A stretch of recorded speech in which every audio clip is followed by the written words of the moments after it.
My parents sold my 10-year-old daughter's antique cello, the one she inherited from my grandmother, for $90,000.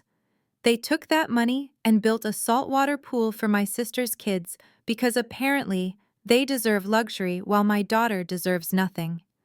When my grandmother finally found out what they had done, she did not scream. She did not cry. She simply smiled a terrifyingly calm smile and whispered three words that made my parents' faces turn pale. The cello was. But before I get to that moment of sweet justice, let me know where you are watching from in the comments. Please hit the like button and subscribe if you have ever had to protect your peace from the very people who raised you. My name is Zora, and up until last Tuesday, I thought I had drawn firm boundaries with my family. I was wrong. It was 4 in the afternoon. I had left my architecture firm early to pick up my daughter Maya for her conservatory lesson. Usually when I walk into our penthouse, the air is filled with the deep, resonant vibration of strings. Maya practices with a discipline that scares me sometimes. But that afternoon the silence was heavy. It felt like a physical weight pressing against my eardrums.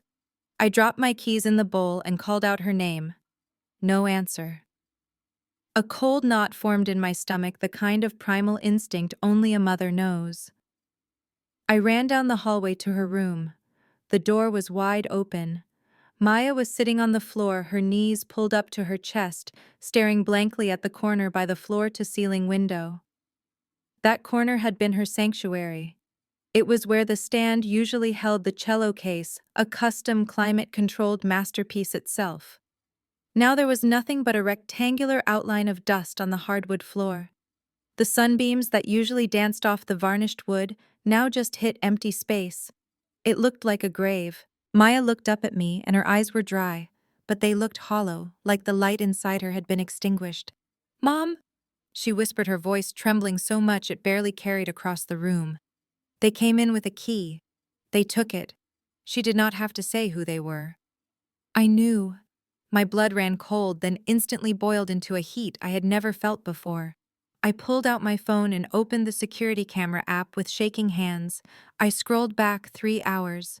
There they were. My father Otis and my mother Verna. They used the emergency key I had given them 5 years ago, back when I still trusted them. On the small screen, I watched my father hoist the heavy case onto his shoulder. He was not being careful. He banged it against the doorframe and I flinched as if he had hit my own body. But the worst part was not the theft. It was their faces. My mother was laughing. She was saying something to him, gesturing to the space where the cello used to be, and then she threw her head back and laughed, a cruel, dismissive cackle that I could practically hear through the silent video feed. They were not desperate. They were having fun. They were stealing my child's soul and treating it like a garage sale cleanup. I did not scream. I did not cry. I calmly put the phone in my pocket, walked over to Maya and pulled her into my arms. I felt her small body shaking against mine. I whispered into her hair that everything would be okay, but my eyes were fixed on the empty spot on the floor. I was not just going to get the cello back. I was going to make them pay for every single tear my daughter was holding back. I ensured my daughter was safe at her best friend's house before getting behind the wheel. My hands gripped the leather steering wheel so tightly that my knuckles turned white, a physical manifestation of the rage coursing through my veins. The drive to my parents' house, a sprawling estate my grandfather had built with his bare hands and sweat equity, usually took 30 minutes. I made it in 15. As I turned into the long, winding driveway, the serene silence of the neighborhood was shattered by the aggressive mechanical roar of heavy machinery. It sounded like a war zone. I slammed the car door shut and marched toward the backyard, the heels of my boots sinking slightly into the grass. The smell of diesel fumes and freshly overturned earth assaulted my senses. There it was, a massive gaping wound in the earth where my grandmother's prize-winning rose garden used to be. An excavator was tearing into the soil, piling mounds of red clay high into the air. And there, sitting comfortably under the shade of a large patio umbrella amidst the chaos, were my parents. Otis and Verna looked like they were on a resort vacation. My mother was wearing a floral caftan that fluttered in the breeze, holding a tall glass of iced tea, with a perfect wedge of lemon perched on the rim. My father was pointing at the excavator, nodding with the self-importance of a foreman, though he had never done a day of manual labor in his life. They did not even hear me approach until I was standing directly over them, my shadow casting a pall over their little picnic table. "Where is it?" I demanded, my voice vibrating with a low, dangerous frequency. My mother jumped, her hand jerking reflexively. A splash of amber tea sloshed out of her glass and onto the glass table. She looked up at me with a scowl, not of guilt, but of annoyance. "Zora, you nearly gave me a heart attack. Look what you made me do." She grabbed a linen napkin and began furiously dabbing at the spill, her attention entirely focused on the water ring rather than her daughter's trembling rage. I slammed my hand down on the table, making the ice cubes in her glass rattle against the crystal. "Do not ignore me. Where is my daughter's cello? I saw the security footage. I saw you dragging it out of my house like common thieves." My father finally turned his attention away from the construction crew.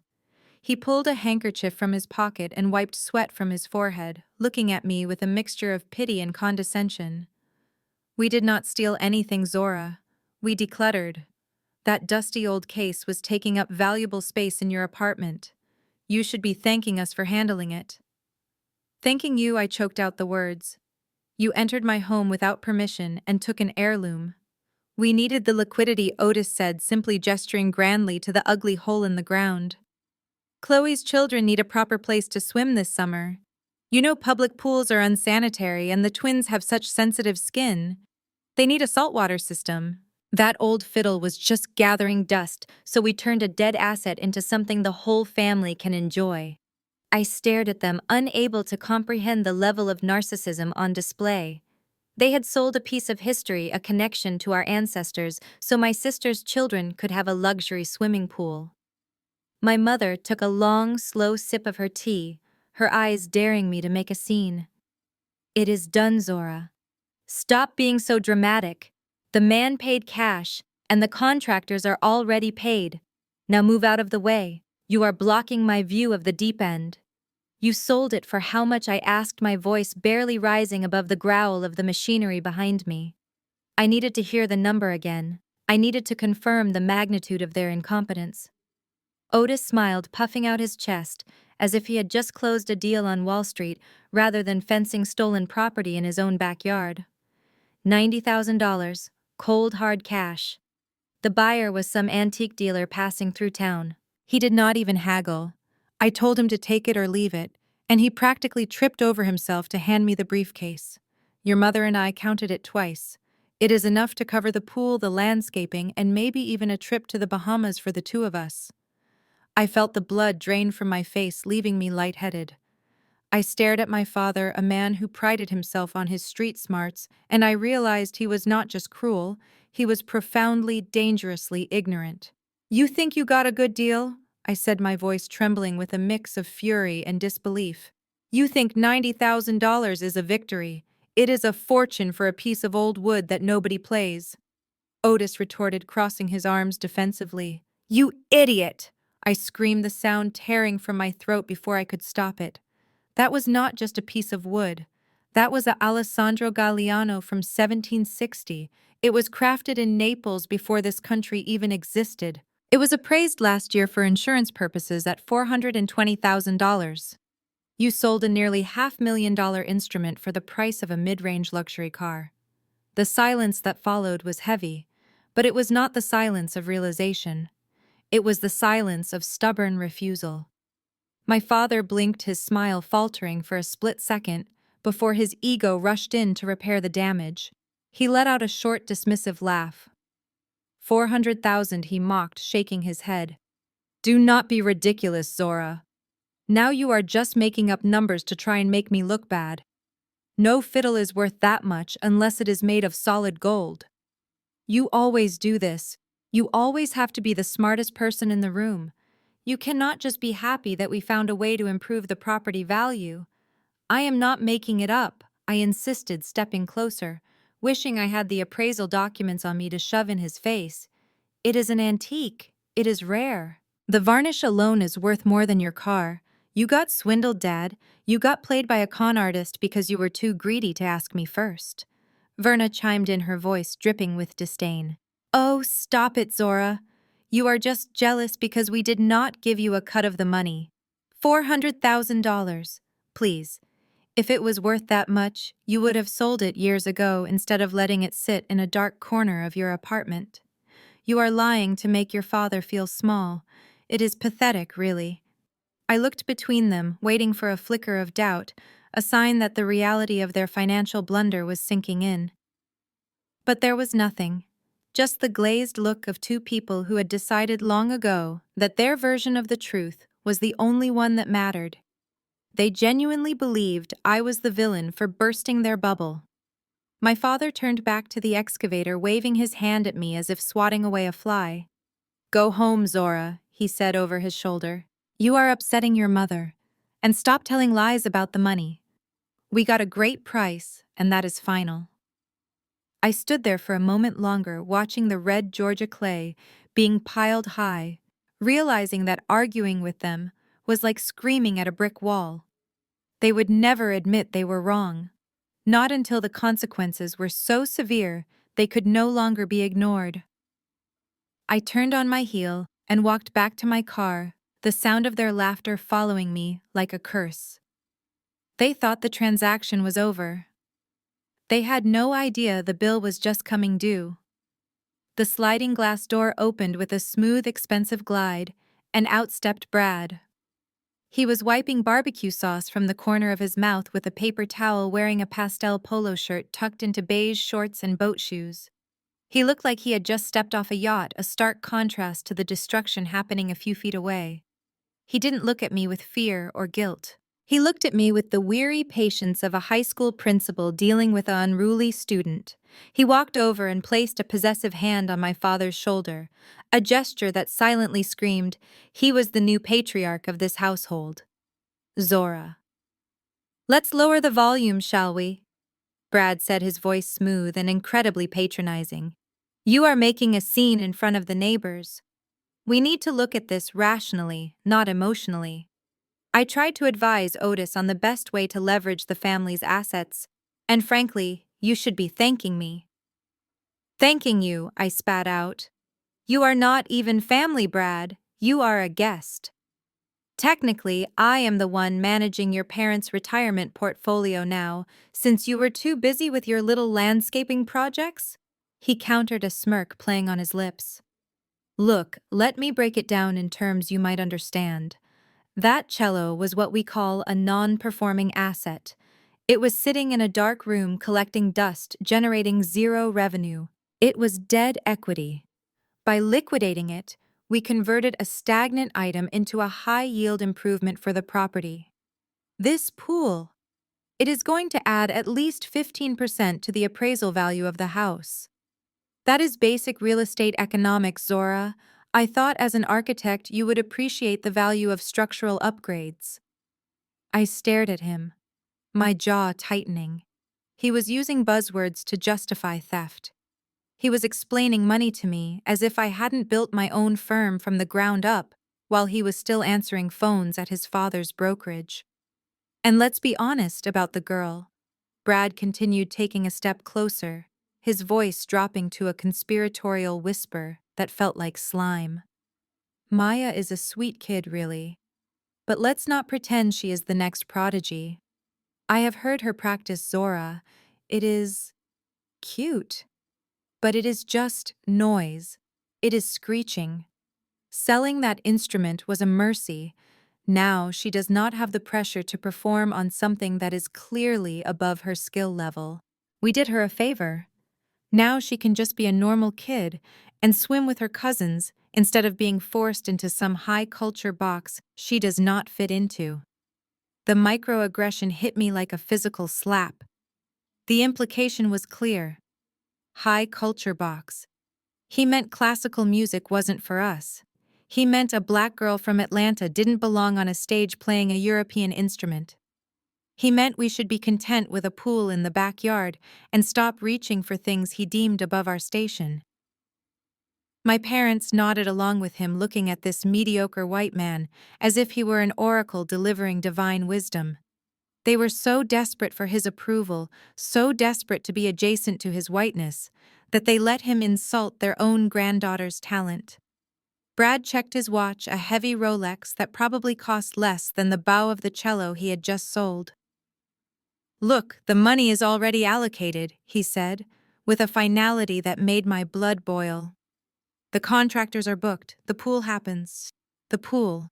If you want to keep screaming about sentimental value, do it somewhere else.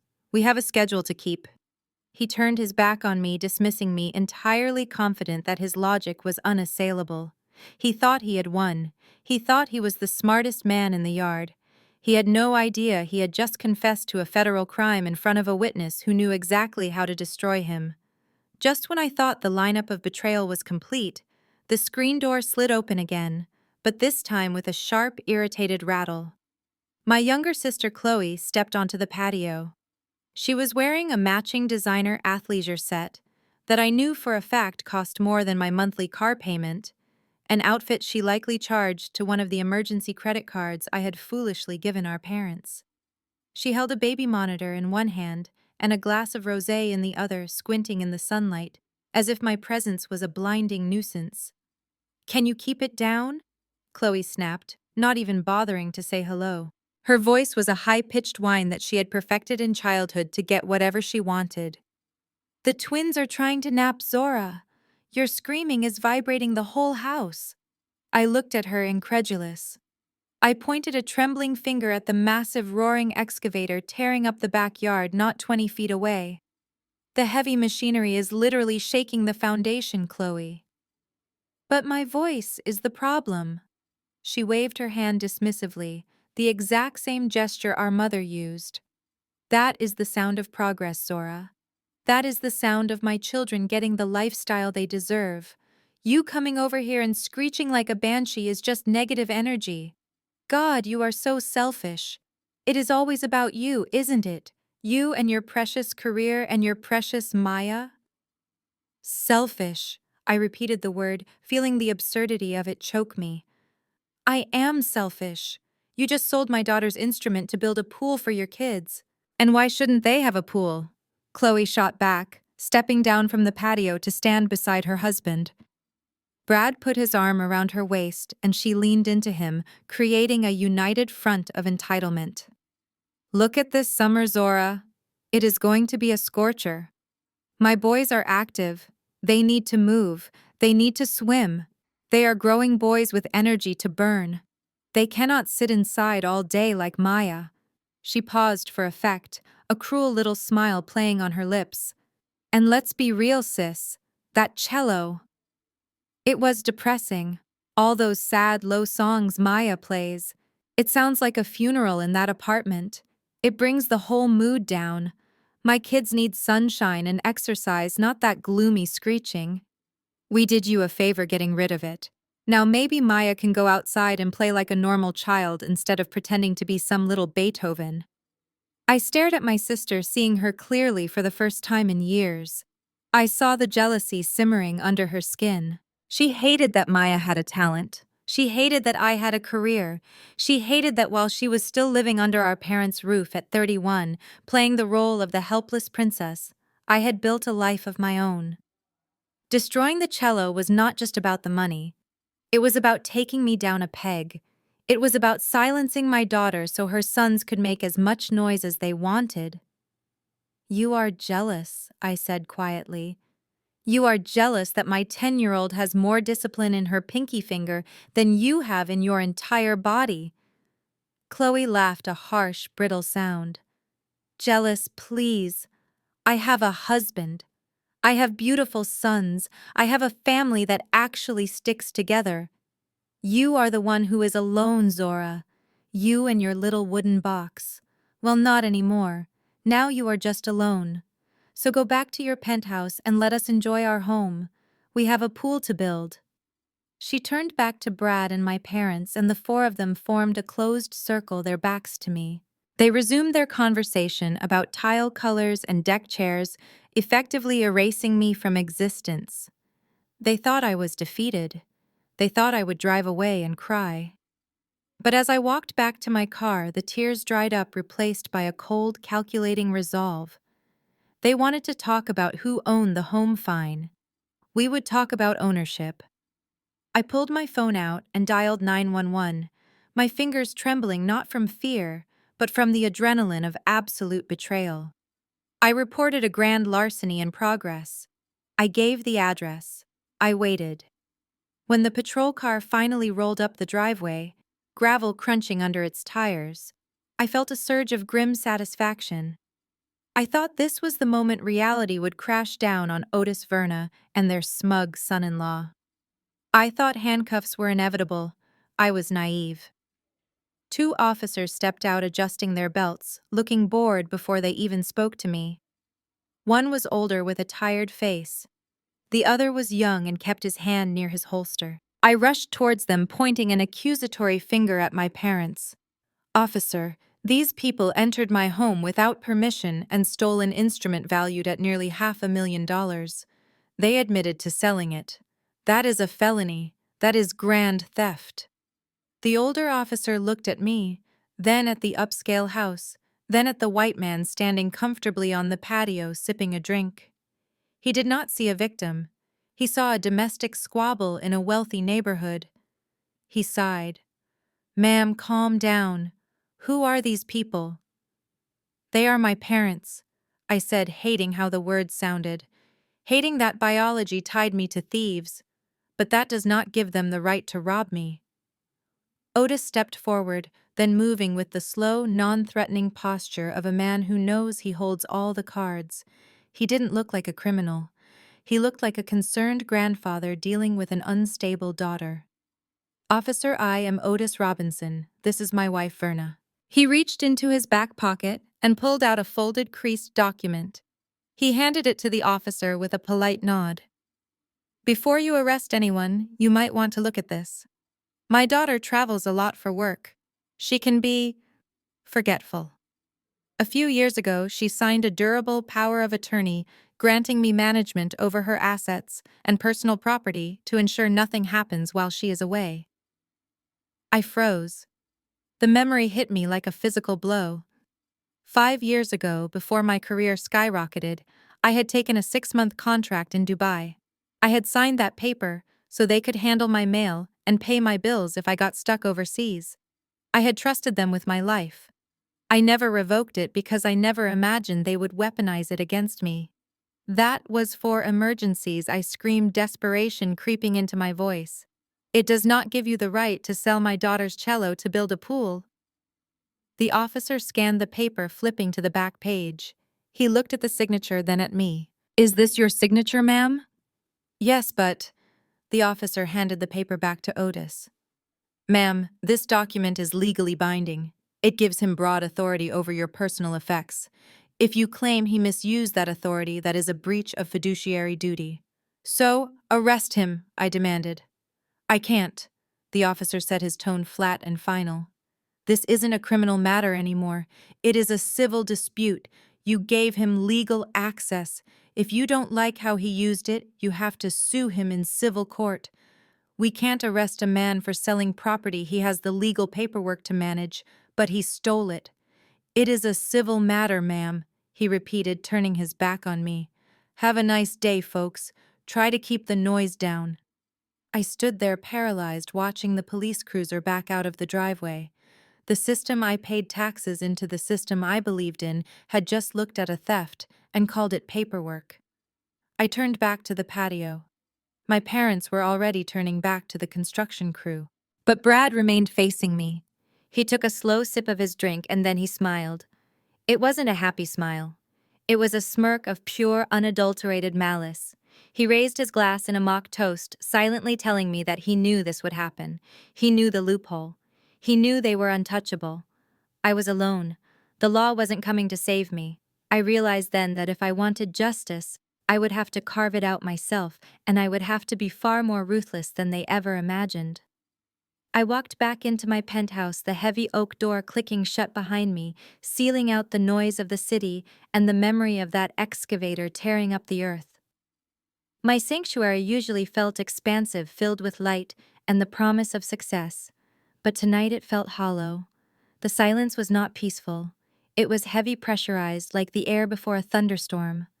I dropped my keys in the bowl, the metal clatter echoing too loudly in the foyer. I moved quietly down the hallway toward Maya's room. I expected to find her asleep or perhaps crying into her pillow. I was prepared to offer comfort for tears. I was not prepared for what I actually saw. The door was ajar, and a slice of golden hallway light fell across the rug. Maya was sitting cross-legged in the center of the room, right where her music stand used to be. Her eyes were closed, her face a mask of intense concentration.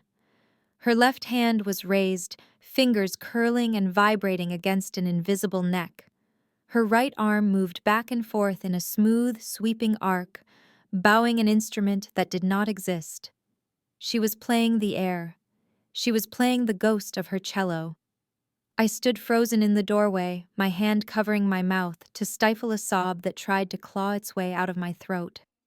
It was the most heartbreaking thing I had ever witnessed. It was like watching someone try to walk on a phantom limb. She could hear the music in her head. She could feel the vibration against her chest. But her arms were holding nothing but empty space. The beauty of her movement made the absence of the cello 10 times more violent. It was a physical manifestation of theft. They had not just taken wood and strings, they had amputated a part of her soul. Maya stopped suddenly, her bow hand freezing in midair. She opened her eyes and saw me standing there. She did not startle. She just lowered her arms slowly, looking small and defeated. "Mom," she whispered, her voice cracking slightly. "Did I do something wrong?" I rushed into the room and dropped to my knees, pulling her into a fierce embrace. "No, baby. No.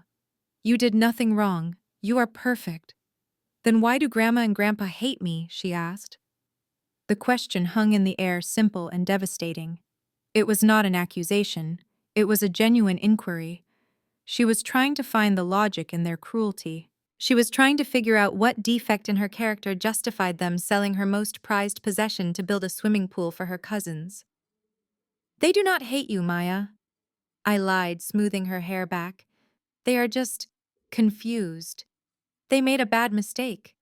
"They like Chloe's kids better," she said, pulling back to look me in the eye. "They always have. Because I am quiet. Because I do not like football.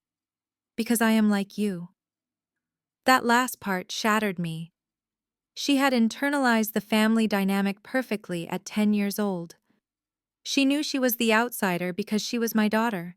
She knew she was collateral damage in their war against me. I held her until she finally fell asleep in my arms, exhausted by the grief. I carried her to bed, tucked the duvet around her shoulders, and kissed her forehead.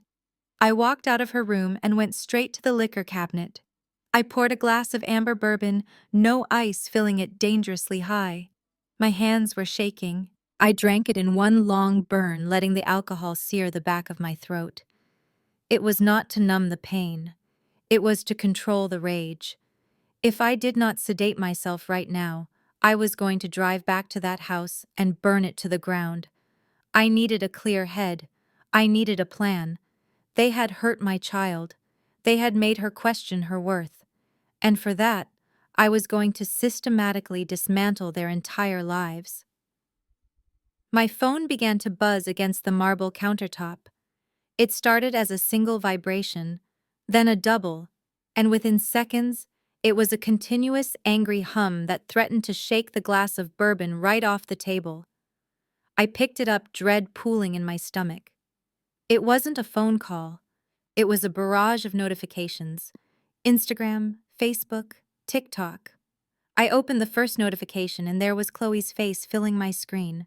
She was live. She was sitting on the edge of the patio, the ugly construction hole visible in the background artfully framed to look like a crater of despair.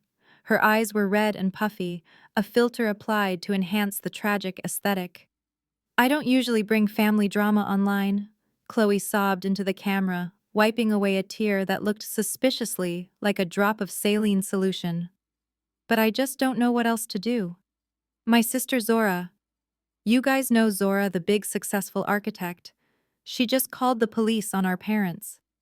I watched frozen as the viewer count climbed by the hundreds. She tried to have mom and dad arrested. Chloe continued, her voice trembling. All because they sold some old junk from the garage to help pay for a therapy pool for my boys. You guys know the twins have severe eczema. The doctor said salt water would help. We are just trying to survive here, and Zora, she has this huge penthouse. She travels the world, but she would rather see our parents in handcuffs than help her own nephews. She has forgotten where she came from. The comments were scrolling so fast they were a blur of rage, but I caught enough of them to feel the knife twisting in my back. Wow, rich people are heartless. Imagine arresting your own mother over garage sale items. She sounds toxic, sis. Cut her off. Then the personal texts started coming in. Not from strangers, but from family. My Auntie May, the woman who sat front row at my graduation, sent a paragraph of judgment. Zora Robinson, I am ashamed of you. After everything Otis and Verna sacrificed to put you through school, this is how you repay them. Over a wooden box, you need to get on your knees and pray for forgiveness. Money has turned your heart to stone. My cousin Dante, who had asked me for a loan just last week, chimed in. That's foul, Z. You really think you're better than everyone now because you moved uptown? You're acting like a stranger. Fix this. I turned the phone off and threw it onto the sofa cushions, but the silence that followed was even louder than the notifications. This was the weaponization of community. In our family, in our culture, there is an unwritten rule that says individual success is a community asset. If you make it out, you owe everyone who stayed behind. And if you try to draw a boundary, if you try to protect what is yours, you are not just selfish, you are a traitor. You are bougie. You are an uppity sellout. Chloe knew exactly which buttons to press. She had painted a masterpiece of victimhood, casting herself as the struggling mother and me as the cold, unfeeling villain who valued objects over blood. She didn't mention the theft. She didn't mention the unauthorized entry. She didn't mention that the junk was a priceless heirloom. She controlled the narrative, and because she was the one staying behind, the one living in the struggle, everyone believed her. I sat alone in my dark living room, surrounded by expensive furniture and a breathtaking view, feeling smaller than I ever had in my life. I was completely isolated. The police had failed me. My family had betrayed me. My community had condemned me. There was no one left to call. No one except perhaps a ghost from the past who was currently sitting in a nursing home waiting for someone to remember she existed. The vibration of my phone on the cushion startled me. I expected another hate comment from a cousin I had not spoken to in a decade, or perhaps a Venmo request from my aunt with the caption, "Family helps family." But the caller ID displayed a name that offered a sliver of professional hope. It was Detective Miller, the private investigator I had hired the moment the police drove away. I answered on the first ring, desperate for good news. I needed him to tell me the cello was sitting in a pawn shop in downtown Atlanta. I needed him to tell me he had intercepted the buyer on the interstate. The news he delivered was worse than silence. It was finality. "Ms. Robinson, I am afraid the trail has gone cold," Miller said, his voice gruff and apologetic. The man who bought the instrument was not a local antique dealer. He is a procurer for a private collector in Munich. We tracked the crate. It was loaded onto a cargo flight out of Hartsfield-Jackson 3 hours ago. It is currently over the Atlantic Ocean. I felt the blood drain from my face. Germany. My daughter's cello, the physical embodiment of my grandmother's love, was hurtling toward Europe. "Can we stop it?" I asked, my voice barely a whisper. "Can we call customs?" "Without a police report classifying it as stolen customs, we'll see it as a legitimate export," Miller explained. "Your parents signed a bill of sale. They have that power of attorney. On paper, this is a legal transaction. Unless you can get a federal judge to intervene, which takes weeks, that cello is gone. I am sorry." I ended the call and let the phone drop to the floor. The silence in the penthouse was absolute. I had money, I had connections, I had a high-powered career. And yet, against the combined force of my parents' greed, and the legal loopholes they exploited, I was powerless. I looked around my living room, my eyes landing on a framed photograph on the mantel. It was black and white, taken 40 years ago. It showed a woman with steel in her spine and fire in her eyes standing on a plot of dirt that would eventually become the estate my parents were now destroying. Grandma Hattie. She was the original matriarch. She was the one who bought the land. She was the one who set up the trusts. She was the only person my father Otis ever truly feared. But Hattie was currently residing in the ultra-exclusive Oakwood Manor nursing home. For the past 2 years, my mother Verna had been the gatekeeper to Hattie's world. Verna told everyone that Hattie had lost her mind. She told us Hattie had severe dementia, that she did not recognize her own son, let alone her grandchildren. "Do not go see her, Zora," my mother had said just last month. "It is too painful. She just stares at the wall. She is gone." I stared at the photograph. My mother was a liar. She lied about the cello. She lied about the money. She lied about caring for Maya. Why would I believe her about Hattie's mental state? A thought took root in my mind, dangerous and desperate. What if Hattie wasn't gone? What if Verna was just isolating her to control the money, just like she was trying to control me? It was a long shot. It was a gamble. If I walked into that nursing home and found a woman who didn't know her own name, I was truly alone. But if there was even a 1% chance that the lioness was still in there, I had to take it. I grabbed my keys and wiped the tears from my face. I was done crying. I was going to wake the sleeping giant. Oakwood Manor looked less like a medical facility and more like a five-star hotel where the guests never checked out. The lobby was expansive, floored with polished Italian marble that reflected the crystal chandeliers overhead. It smelled of lavender and expensive cleaning products, a scent designed to mask the underlying odor of decline and inevitable death. I walked to the front desk, my heels clicking too loudly in the hushed atmosphere. The receptionist, a young woman with perfectly applied makeup, barely looked up from her computer screen when I gave my name. She pointed me toward the elevators with a practiced, sympathetic smile that did not reach her eyes. It was a smile that said she was used to rich families dropping off their burdens and visiting only when guilt became too heavy to ignore. I rode the elevator to the third floor, my heart hammering against my ribs. I had not been here in 6 months. I had let my mother's lies and my own busy schedule keep me away. I told myself I was respecting Grandma Hattie's dignity, that I did not want to see the lioness of our family reduced to a shell. But the truth was, I was a coward. I was afraid to face the mortality of the one woman who had always seemed invincible. When I reached room 304, the door was slightly ajar. I pushed it open and stepped inside. The room was nice, spacious, even with a view of the manicured gardens below. But it was still a cage. Sitting by the window in a high-backed wheelchair was Hattie Robinson. Her silver hair was braided neatly against her scalp, but her head was bowed, her chin resting on her chest. Her hands, those strong, capable hands that had built a dynasty and disciplined 3 generations of children, lay limp in her lap. She looked small. She looked fragile. She looked exactly as my mother had described her. Gone. I pulled a visitor chair close to her and sat down, the dam finally breaking. I reached out and took her hand. It was cold and papery. "Grandma," I whispered, my voice thick with tears. "It is Zora. I am so sorry. I am so sorry I stayed away. I listened to Mom. I thought you were lost to us." Hattie did not move. Her breathing remained shallow and rhythmic. The silence in the room was suffocating. I squeezed her hand, desperate for a squeeze back, but there was nothing. I felt a wave of absolute hopelessness crash over me. I was truly alone. My parents were thieves. My sister was a parasite. My grandmother was a vegetable. There was no one left to fight for me.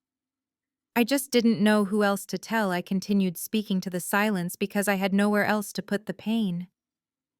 "They broke me, Grandma. Mom and Dad. They came into my house. They took Maya's cello. The Galliano, the one you gave her, they sold it, Grandma. They sold it for $90,000 to build a swimming pool. They sold our history for chlorinated water. At the word cello, the atmosphere in the room shifted instantly. It was not a dramatic gasp or a sudden shout. It was subtle, terrifyingly precise. The hand I was holding suddenly became rigid. The fingers that had been limp a second ago tightened around mine with a grip that was shocking in its strength. It felt like steel. I looked up, startled.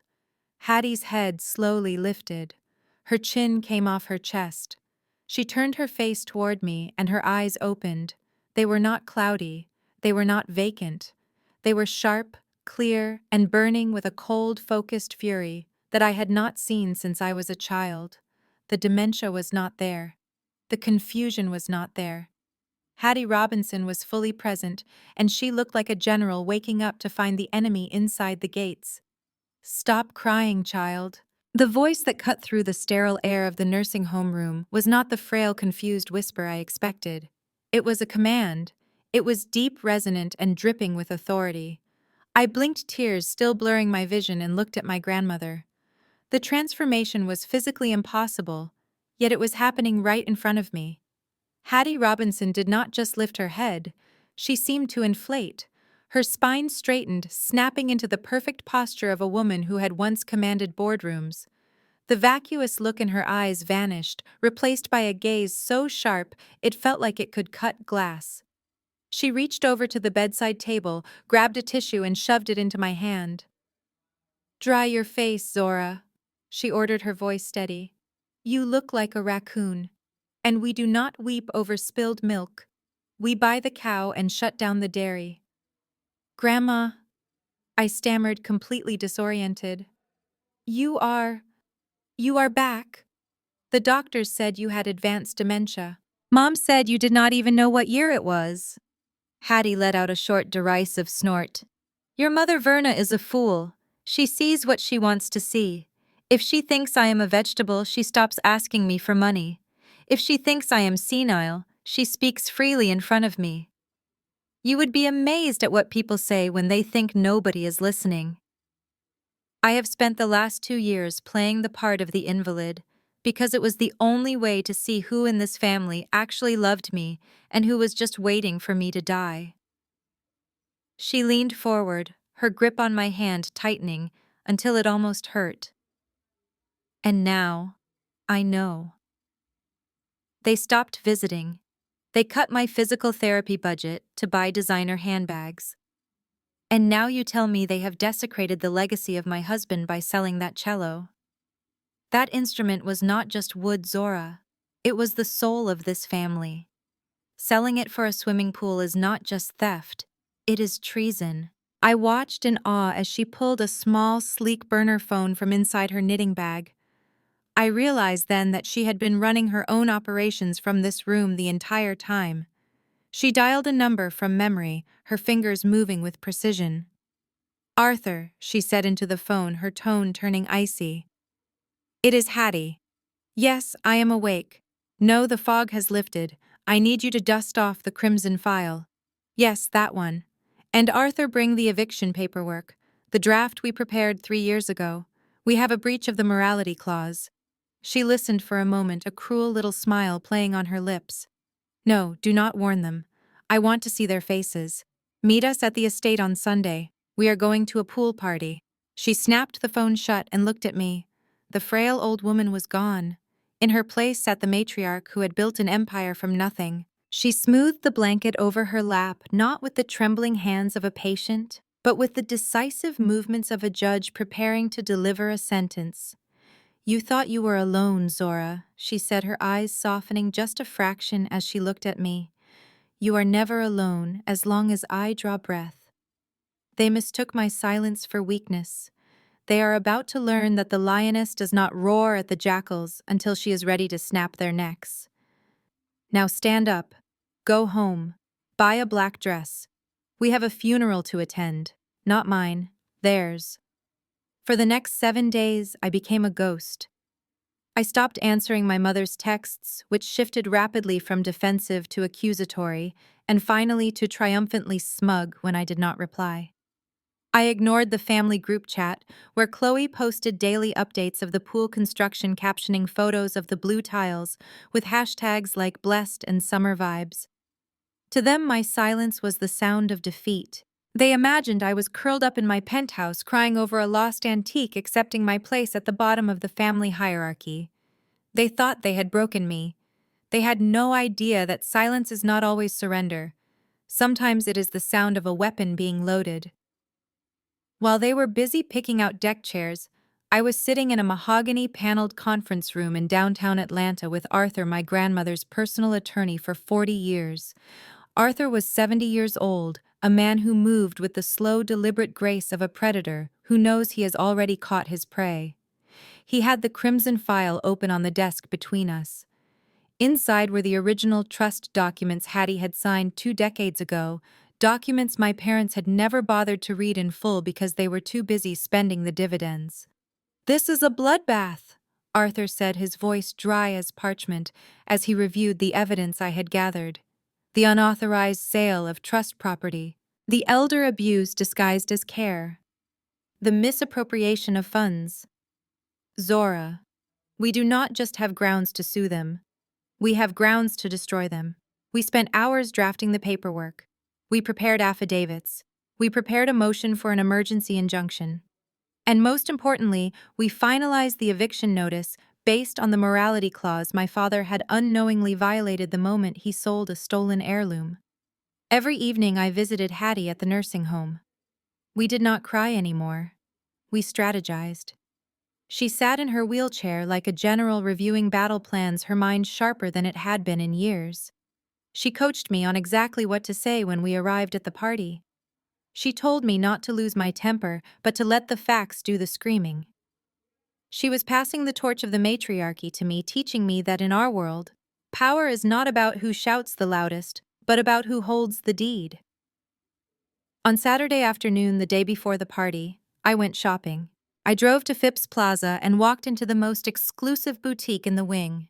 The sales associate asked if I was looking for something festive for a summer event.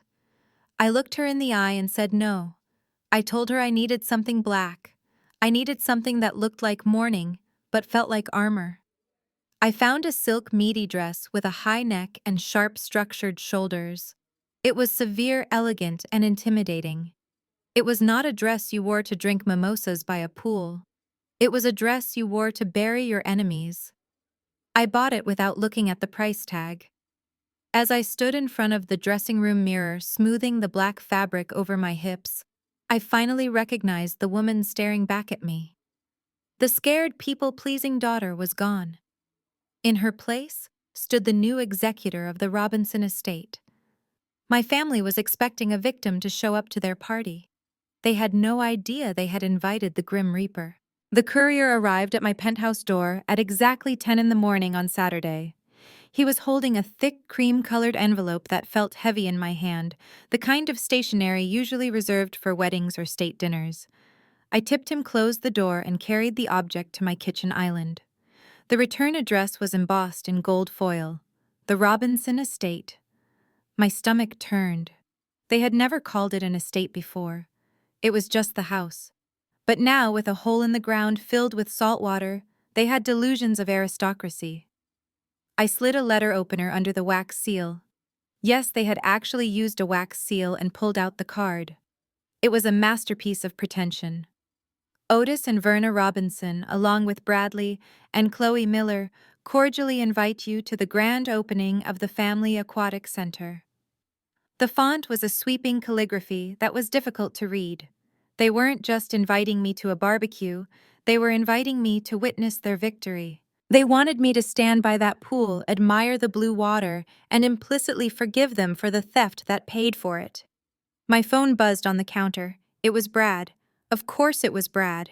He couldn't just send the invitation, he had to twist the knife. "Hey Z," the text read. Courier said delivered. "Look, I know things were heated last week, but we are family. The boys really want their Auntie Zora there to see them jump in for the first time. It is going to be a great day. Let's put the drama behind us." I stared at the screen, watching the three dots bubble up as he typed a follow-up message. Just a heads up, the second text appeared. Some of my partners from the firm are coming. High net worth guys. Please do not bring a long face. Leave the attitude at home and just be happy for your sister for once. We will save you a burger. The audacity was breathtaking. He was managing me. He was setting the ground rules for my attendance at a party funded by my own stolen property. He wanted me there as a prop. If I showed up and smiled, it validated everything they did. It signaled to the world and to his high net worth friends that the Robinsons were a united, happy clan. If I stayed home, I looked bitter. If I showed up and frowned, I looked crazy. He thought he had trapped me in a lose-lose scenario. He thought I was the same Zora who used to apologize for taking up too much space. I picked up the phone. My thumb hovered over the screen. A week ago, I would have sent a paragraph of rage. I would have told him exactly where to shove his burger. But the woman holding the phone now was different. I was an architect who had drawn up the blueprints for his destruction. I was the executor of a will he didn't know existed. I typed 5 words. I will be there. On time. I hit send. I did not add an emoji. I did not add a punctuation mark to soften the tone. I watched the status change to read. He probably took it as capitulation. He probably turned to Chloe and said, "See?" She fell in line. They always do. He had no idea that I wasn't coming to eat a burger. I was coming to serve an eviction notice. I looked over at the black silk dress hanging on the back of my bedroom door. It looked like a shadow waiting to be worn. The invitation on the counter gleamed in the sunlight, a golden ticket to their own funeral. I took a sip of water, feeling calm, hydrated, and absolutely lethal. The stage was set. All that was left to do was bring down the curtain. Sunday arrived with a sky so blue it felt mocking, the perfect backdrop for the farce that was about to unfold. I pulled my car up to the curb a few houses down, not wanting to give them the satisfaction of seeing me arrive too early. From where I parked, I could already hear the generic thump of upbeat summer hits and the indistinct chatter of a crowd that had already started drinking before noon. I checked my reflection in the rearview mirror. The high-necked black silk dress was perfect. I did not look like I was coming to swim. I looked like I was coming to deliver a eulogy.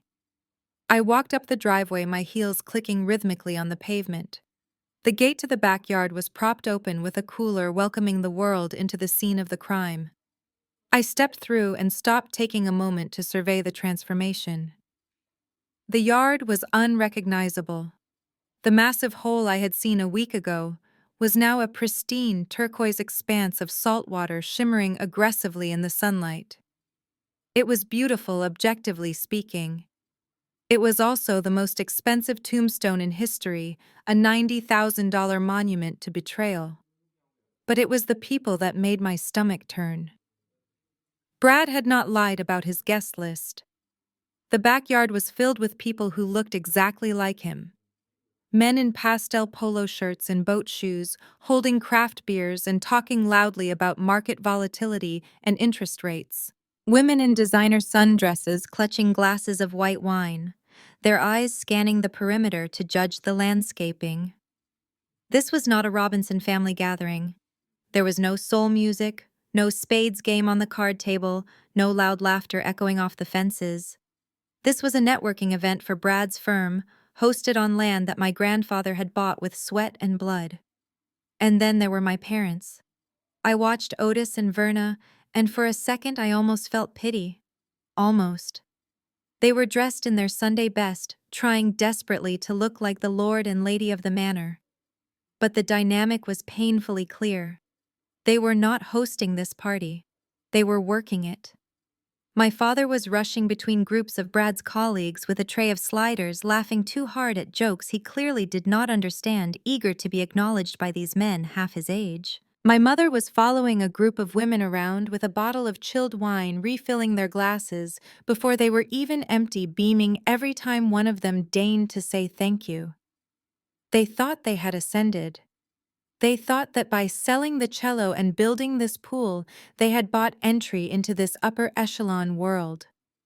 But from where I stood, the truth was brutal. They were not guests in their own home.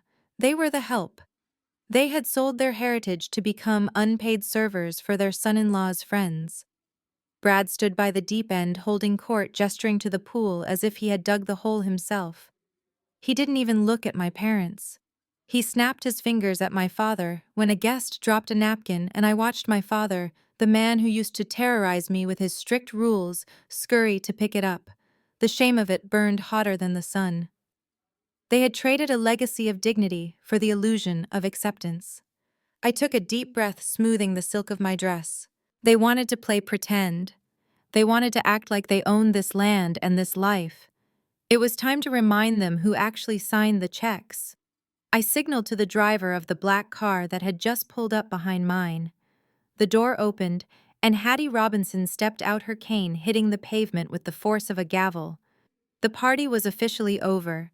The music was a generic thumping bass line that seemed to vibrate the very fillings in my teeth. But as the phantom black Rolls-Royce turned the corner, the atmosphere shifted. It didn't just drive, it glided, a massive, silent shark entering a school of minnows. I watched from the back seat as the conversation in the yard faltered. Heads turned. The car was an anomaly in this neighborhood of leased luxury SUVs. It was old money. It was serious money. And it was parking directly in front of the cooler-propped gate. The driver, a man Arthur had employed for 30 years, stepped out and walked around the vehicle with practiced ceremonial slowness. The party had gone quiet save for the splashing of water where my nephews were oblivious to the doom arriving in their driveway.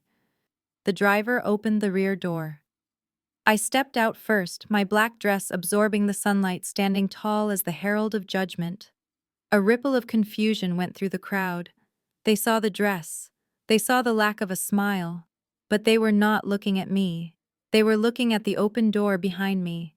An ebony cane tipped with solid gold struck the pavement with a sharp, authoritative clack. Then Hattie Robinson emerged. She did not wait for a hand to hold. She did not tremble. She gripped the doorframe and hoisted herself up, straightening her spine until she stood at her full imposing height. She was wearing a vintage cream tweed suit that probably cost more than Brad's entire wardrobe, her silver hair braided into a crown. There was no wheelchair. There was no nurse. There was only the matriarch, looking less like an invalid and more like a queen returning from exile to execute the traitors. I moved to her side, and together we walked through the gate. The silence that fell over the backyard was absolute. It was heavy and suffocating. The guests, Brad's high-net-worth colleagues, instinctively parted ways, sensing a shift in the power dynamic that they couldn't quite name but respected implicitly. We walked past the buffet table, past the cooler of cheap beer, moving steadily toward the patio where my parents and Brad stood frozen in a tableau of horror. My mother, Verna, was the first to break. She was holding a bottle of Chardonnay mid-pour into a guest's glass. She didn't stop pouring. The wine overflowed the rim, spilling onto the guest's hand and dripping onto the expensive new pavers, but Verna didn't notice. Her eyes were wide, bulging, almost fixed on the woman walking toward her. The color had drained from her face so completely that her foundation looked like a mask of clay. "Mother," she whispered, the word escaping her lips like a choked gasp. She looked at the empty space where a wheelchair should be. She looked at the cane. She looked at the clear, sharp eyes of the woman she had told everyone was senile. In that split second, I saw the terrifying realization hit Verna. Her narrative was destroyed. She had spent 2 years telling these people, telling Brad, telling herself that Hattie was a vegetable, a checkbook with a pulse. Now the checkbook was walking toward her, with a look that promised retribution. Verna took a step back. Her hand shaking so violently the wine bottle clattered against the glass, the sound echoing like a gunshot in the silent yard. She looked at Otis for help, but my father was just as paralyzed, his mouth hanging open, a slider forgotten on the tray in his hand. They weren't looking at a family reunion. They were looking at their own reckoning. The silence stretching across the patio was thick enough to choke on, but Hattie Robinson did not seem to notice. She adjusted her grip on her cane, and took a few slow, deliberate steps toward the buffet table, ignoring the terrified stares of her son and daughter-in-law. She looked at the spread of food gourmet sliders, shrimp cocktail, and imported cheeses with the critical eye of a woman who had hosted senators and judges at her own table. She reached out and picked up a bacon-wrapped scallop, examining it in the sunlight before popping it into her mouth. She chewed slowly, savoring the flavor, while Verna looked like she might faint. "Excellent seasoning," Hattie announced, her voice carrying clearly over the low hum of the pool filter. "Who is the caterer? Verna? Is this that nice Creole boy from Decatur?" Verna blinked rapidly, her brain unable to process the shift in reality. She had expected a scream. She had expected an accusation. Instead, she was getting a critique of the appetizers. Yes," Mother Verna stammered, her voice trembling. It is Julian." "Lovely," Hattie said, wiping her fingers on a linen napkin. "At least you spent the money on quality food."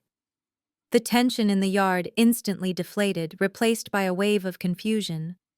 The guests, seeing that the formidable old woman wasn't there to cause a scene, went back to their conversations, though they kept stealing glances at us. My parents exchanged a look of bewildered relief. They thought the dementia was real. They thought Hattie was having a good day, a moment of clarity amidst the fog, and that she had simply forgotten about the theft or the anger. They mistook her strategic calm for senility. Hattie turned away from the food and began walking toward the pool, the tap-tap-tap of her cane, marking a rhythm on the stone deck. I walked a half-step behind her, playing the role of the dutiful granddaughter, while internally I was marveling at her performance.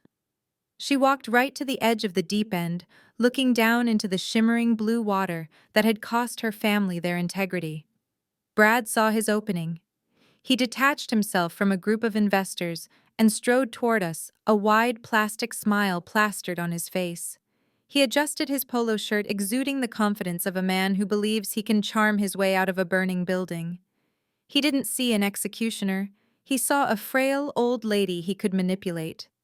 Grandma Hattie Brad boomed, extending his arms as if to embrace her. "Look at you. This is a miracle. Verna told us you were wheelchair-bound, but look at you walking around like a teenager. The fresh air does wonders, doesn't it?" Hattie looked at him, her expression unreadable. She allowed him to take her hand, her touch light. "It is a beautiful day, Bradley, and this structure. It is quite imposing. It is a saltwater infinity edge," Brad bragged, puffing out his chest. "State-of-the-art filtration. I told Otis that if we were going to upgrade the estate, we had to do it right. We wanted to create a legacy for the boys, a place where the whole family can gather. I knew you would appreciate the investment in the property value." He was looking around at his colleagues, making sure they saw him handling the matriarch. He wanted them to see that he had the blessing of the estate's owner. "It is certainly an investment." Hattie agreed, a small, dangerous smile touching her lips. "You have changed the landscape completely. It must have cost a fortune." Brad laughed, a dismissive sound. "Quality costs money, Grandma. But you know what they say, you have to spend money to make money. We leveraged some underutilized assets to make this happen. It was a smart play." He was so arrogant, so desperate to impress, that he didn't hear the trap snapping shut. He had just admitted to the smart play directly to the victim. Hattie nodded slowly, tapping her cane against the new tile. "A smart play indeed," she murmured. "I suppose congratulations are in order, Bradley. You have built something truly permanent." Brad beamed, thinking he had won her over. He had no idea that when she said permanent, she wasn't talking about the pool. She was talking about the evidence. Brad clapped his hands together, the sound echoing sharply across the water, demanding the attention of the entire circle. He was in his element now, the center of gravity, fueled by the attention of his colleagues and the apparent blessing of the family matriarch. He signaled a waiter for a fresh drink, taking a long, self-satisfied sip before gesturing grandly toward the shimmering expanse of the pool. "You know, fellas, Brad began, his voice booming with the practiced projection of a boardroom presenter. People ask me how we managed to pull off a renovation of this magnitude in such a short fiscal quarter. They say, Brad, the market is tight. Liquid cash is hard to come by. But I tell them the same thing I tell my clients. Value is often hiding in plain sight. You just have to have the vision to extract it. He paused for effect, looking directly at Hattie, assuming she was nodding along with his financial wisdom. Take this situation. Brad continued, walking closer to the edge of the pool deck. We had a liquidity issue. The estate needed an upgrade, but the funds were tied up in low-yield bonds. But then I looked around the house and I saw it. Zora's old cello. He chuckled, shaking his head, as if recalling a fond but foolish memory. It was sitting in a corner gathering dust, a piece of rotting wood in a fancy case. Zora called it an antique. I called it dead inventory. It was generating zero ROI. It was taking up square footage. So I made an executive decision. I found a buyer who specializes in niche decor. I negotiated hard. I turned that pile of kindling into $90,000 of cold hard capital. The men around him nodded appreciatively, murmuring their approval of his decisiveness. Brad soaked it up, his ego inflating with every nod. And look at the result, he said, sweeping his arm across the horizon. We took a dead asset and converted it into a lifestyle enhancement. We turned a silent instrument into a hub of family joy. That is what I call asset reallocation. That is smart money. He turned his gaze to me, then his eyes glinting with malice. Poor Zora here almost had a heart attack when she found out. She wanted to call the police. Can you imagine calling the cops on your own family over a garage sale item? She was so emotional about it. But that is the difference between an emotional mindset and a business mindset.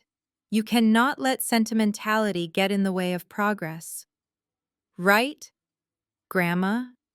The crowd laughed. It was a cruel, exclusionary sound. They were laughing at my pain because Brad had framed it as hysteria.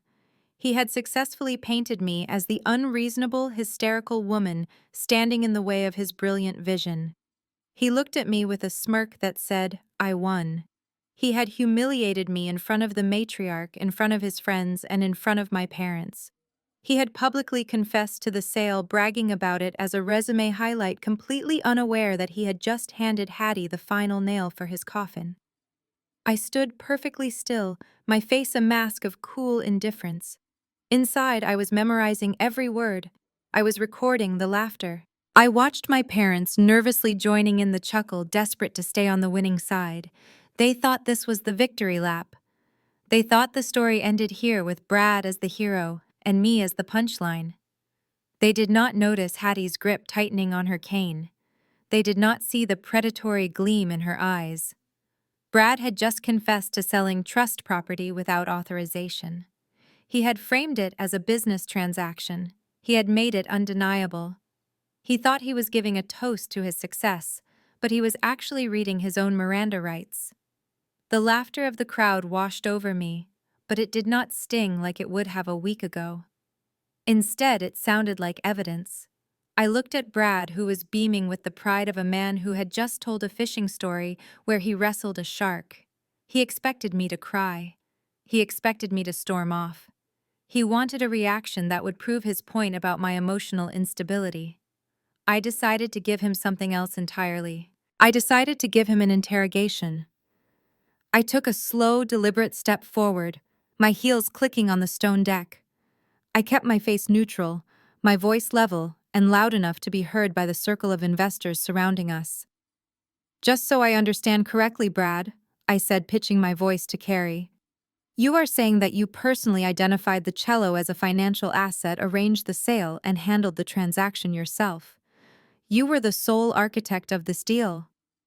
Brad swirled the ice in his glass, looking delighted that I was engaging with his narrative. Absolutely, Zora. I saw an opportunity to unlock equity, and I took it. That is what leadership is, making the hard calls. I found the buyer, I negotiated the price, and I ensured the cash was delivered. It was a textbook liquidation. I nodded slowly, as if impressed. And, Mom, Dad. I turned to my parents who were standing slightly behind him looking like eager puppies waiting for a treat. You were aware of this. You authorized Brad to enter my apartment using the emergency key I gave you for safekeeping. You gave him full permission to remove the instrument. I wanted to be sure, Otis said, stepping forward to reclaim some of the spotlight. We are the ones with the power of attorney, Zora. Brad advised us, of course, but your mother and I made the executive decision. We signed the bill of sale. We counted the money. It was a family decision to prioritize the property over your hobby. Verna chimed in, clutching her wineglass. We did it for the family, Zora. You were not using it. It was just sitting there. We had the right to manage your assets since you are clearly too busy to do it yourself. I paused, letting their words hang in the warm afternoon air. I needed one final confirmation. I needed to close the loop on the money trail. And the $90,000 I asked, locking eyes with my father. That went entirely to the pool construction. None of it was used for medical bills. None of it was set aside for Maya. It was all spent on this. I gestured to the water. Every cent, Brad interrupted, answering for them. And look at the result. It is a capital improvement. The appraisal value of this estate just went up by 20%. I looked at them, my father, my mother, my brother-in-law. They were nodding, smiling, proud of their theft. They had just confessed to conspiracy burglary and grand larceny in front of 20 witnesses. They had confirmed intent. They had confirmed the timeline. They had confirmed the spending of illicit funds. I looked down at Hattie's handbag, where the small red light of her phone was silently blinking, recording every syllable. I looked back at Brad. Thank you, I said, my voice dropping to a chilly whisper. Thank you for clarifying that for the record. Brad furrowed his brow, the first crack in his confidence appearing. For the record. What record? I didn't answer him. I stepped back to Hattie's side. She looked up at me, her eyes dancing with a terrifying light. The trap was not just set. The prey had walked right in, eaten the bait, and was now asking for seconds. Hattie lifted her cane and tapped it sharply against the pavement 3 times. It was the signal. The time for questions was over. The time for judgment had arrived. The 3 sharp taps of Hattie's cane against the stone deck echoed like a judge's gavel, silencing the murmurs of the crowd. She did not raise her voice. She did not have to. She simply shifted her weight, turning her gaze from the shimmering water to the man standing proudly beside it. Brad was still holding his drink, his smile frozen in place, but his eyes flickered with the first hint of uncertainty. He sensed the shift in the air, the sudden drop in temperature that happens right before a storm breaks. You speak eloquently about assets and equity, Bradley Hattie said, her voice smooth and dangerously calm. You talk about maximizing value and leveraging property. It is a very impressive speech, but you seem to have overlooked the most fundamental rule of real estate investment. Brad chuckled nervously, swirling the ice in his glass. And what rule is that, Grandma? You have to own the dirt before you dig the hole, Hattie declared. She reached into her oversized handbag and pulled out a thick document bound in blue legal paper. She tossed it onto the patio table with a heavy thud. It landed right next to the bowl of shrimp, a stark reminder of the legal reality about to crash their party. My son Otis does not own this estate, Hattie announced, her voice projecting to the back of the yard. He never has. When my husband died, he placed this property into the Robinson Family Trust. Otis and Verna were granted a life estate. Do you know what that means, Bradley? You are a finance man. Surely you understand the term. Brad's smile vanished completely. He looked at the blue folder, then at Otis. Otis was suddenly finding the pattern of the patio tiles incredibly interesting, refusing to meet his son-in-law's eyes. It means, Hattie continued, stepping closer to Brad, that they are essentially tenants. They have the right to live here. They have the right to maintain the property. They do not have the right to alter the structural integrity of the land. They certainly do not have the right to excavate 400 tons of soil without the written permission of the trustee. She pointed her cane at the turquoise water. You called this a capital improvement. The trust calls it waste. That is the legal term for it. Waste. You have destroyed the original grading of the land. You have compromised the drainage system my husband installed. You have committed an act of vandalism on property that does not belong to you. Brad went pale. He set his drink down on the table, his hand shaking slightly. He looked at Otis, his voice pitching up an octave. Otis, you told me the deed was in your name. You said the title was clear. Otis stammered, wiping sweat from his upper lip. Well, practically speaking, it is ours. Mom has been out of it. We made the decisions. We thought. You thought wrong, Hattie snapped. I am the sole trustee. And I did not authorize a swimming pool. Hattie turned to the crowd of investors who were now watching the drama unfold with morbid fascination. Bradley here has just solicited investment for a construction project on land he has no legal right to touch. In my day, we called that fraud. Brad looked around at his colleagues. These were men he needed to impress, men whose money he managed. They were now looking at him not as a brilliant strategist, but as a liability. He loosened his tie, the heat of the afternoon suddenly suffocating. He realized that his $90,000 renovation wasn't an asset. It was a lawsuit waiting to happen, and he was standing right in the middle of the crime scene. Arthur, my grandmother's attorney, stepped out from the shadow of the patio umbrella. He moved with the quiet lethality of a man who has destroyed bigger fortunes than this before breakfast. He was carrying a leather portfolio, and he did not look at the guests. He walked straight to the table where Brad's drink was sweating onto the glass surface. He opened the portfolio and withdrew a stack of documents stapled with a thick red cover. He did not hand them to my father. He dropped them onto the table. The sound was heavy, a dull thud that resonated with finality. These are for you, Otis, Arthur said, his voice dry and professional. It is a notice to quit. You are in breach of the trust agreement. Specifically, Section 4, Paragraph 2, regarding the preservation of the estate's value. By excavating the yard without written consent, you have committed waste. Your life estate is hereby terminated. You have 30 days to vacate the premises. The words hung in the air like smoke. Vacate. 30 days. The reaction from the crowd was instantaneous. The high net worth individuals Brad had been courting just moments ago began to physically recoil. I watched as a man in a linen suit quietly set his beer down on a planter and started backing toward the gate. Another couple suddenly found their phones incredibly interesting. The networking event had turned into a crime scene and nobody wanted their fingerprints on it. Brad saw them leaving. He saw his reputation dissolving in real time. Wait, guys, hold on, Brad stammered, holding his hands up. It is just a misunderstanding. Legal jargon. We will sort this out on Monday. It is just a family spat. It is an eviction, Arthur corrected him loud enough for the retreating guests to hear. And looking at the structural damage to the foundation caused by this pool, I would say a lawsuit for damages will follow shortly. That was the breaking point for my mother.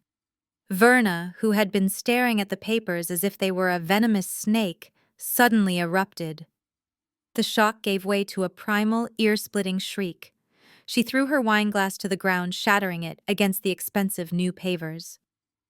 You cannot do this, she screamed, her face twisting into a mask of ugly desperation. I am your daughter.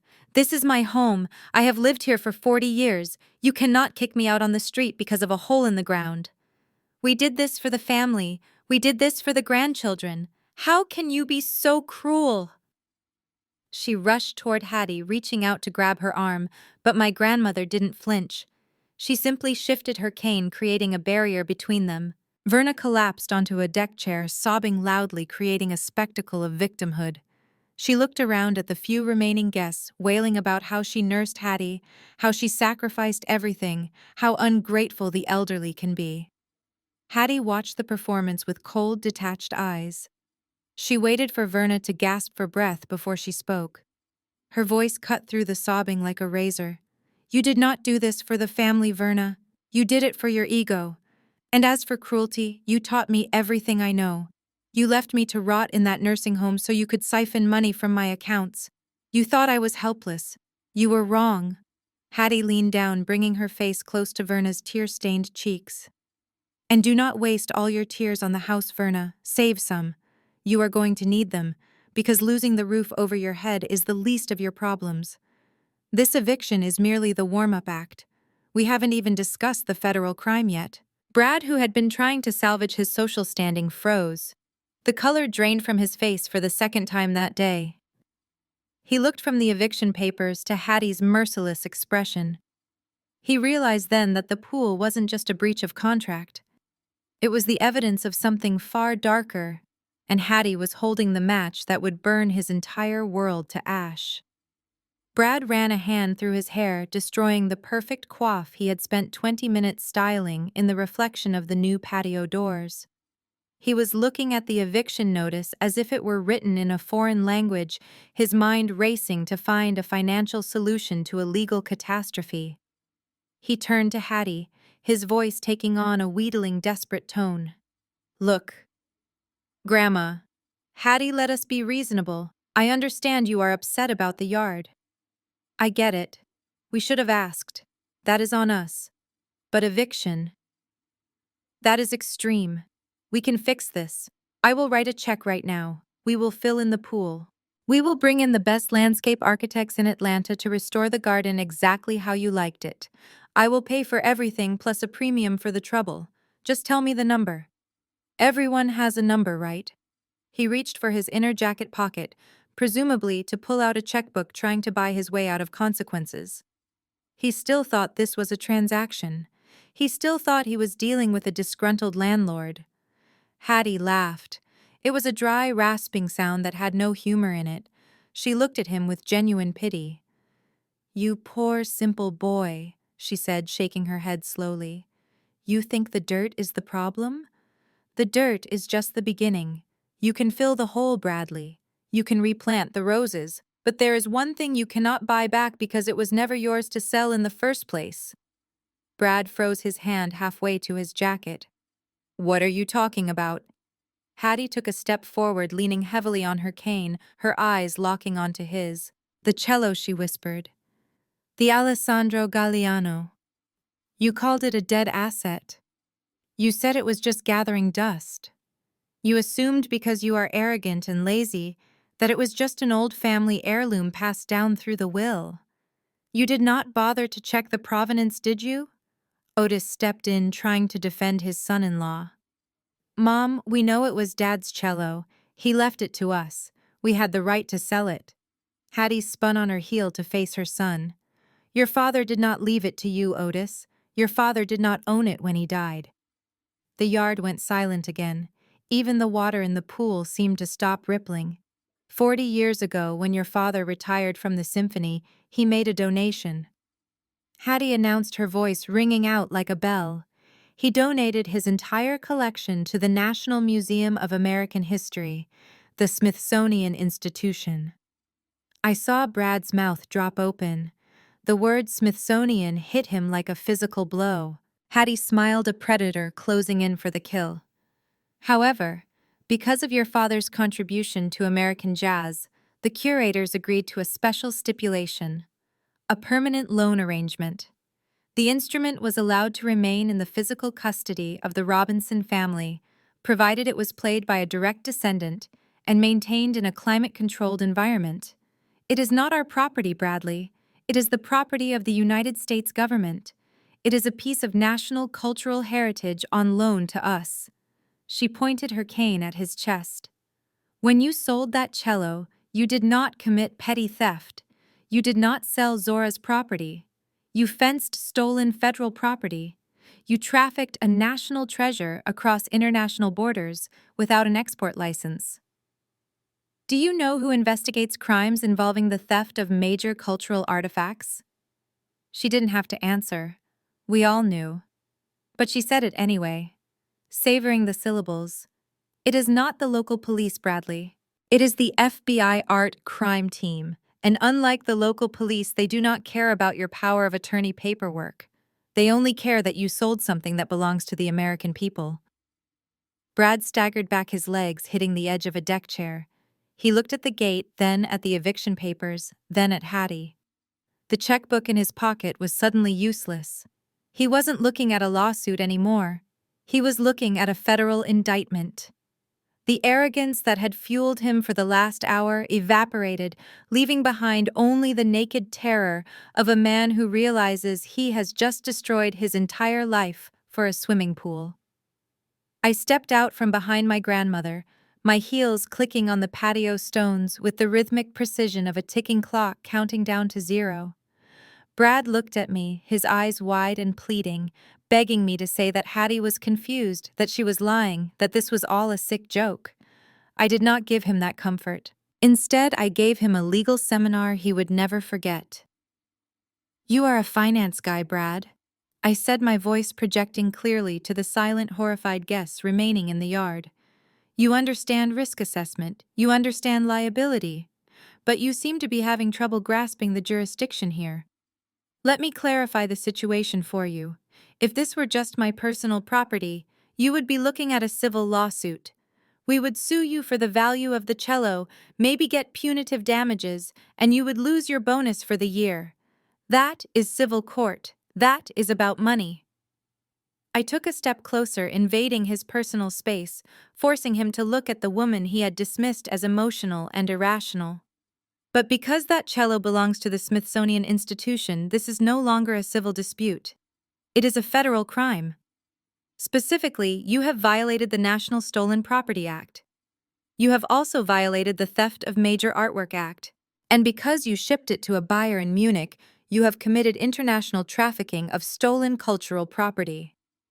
Brad opened his mouth to speak, but no sound came out.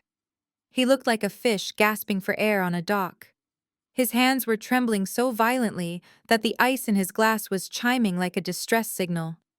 My father Otis tried to intervene, his voice shaking. "Zora, you cannot be serious. We are your parents. You would not let them—" I cut him off without looking at him. "I am not doing anything, Dad. This is out of my hands. This is out of Grandma's hands." When the Smithsonian realized the instrument was missing from its registered location, they did not call a local sheriff. They called the Department of Justice. I turned my attention back to Brad, whose face had gone from pale to a sickly shade of gray. "Do you know who investigates this, Brad? It is not the beat cops who came here last week. It is the FBI art crime team.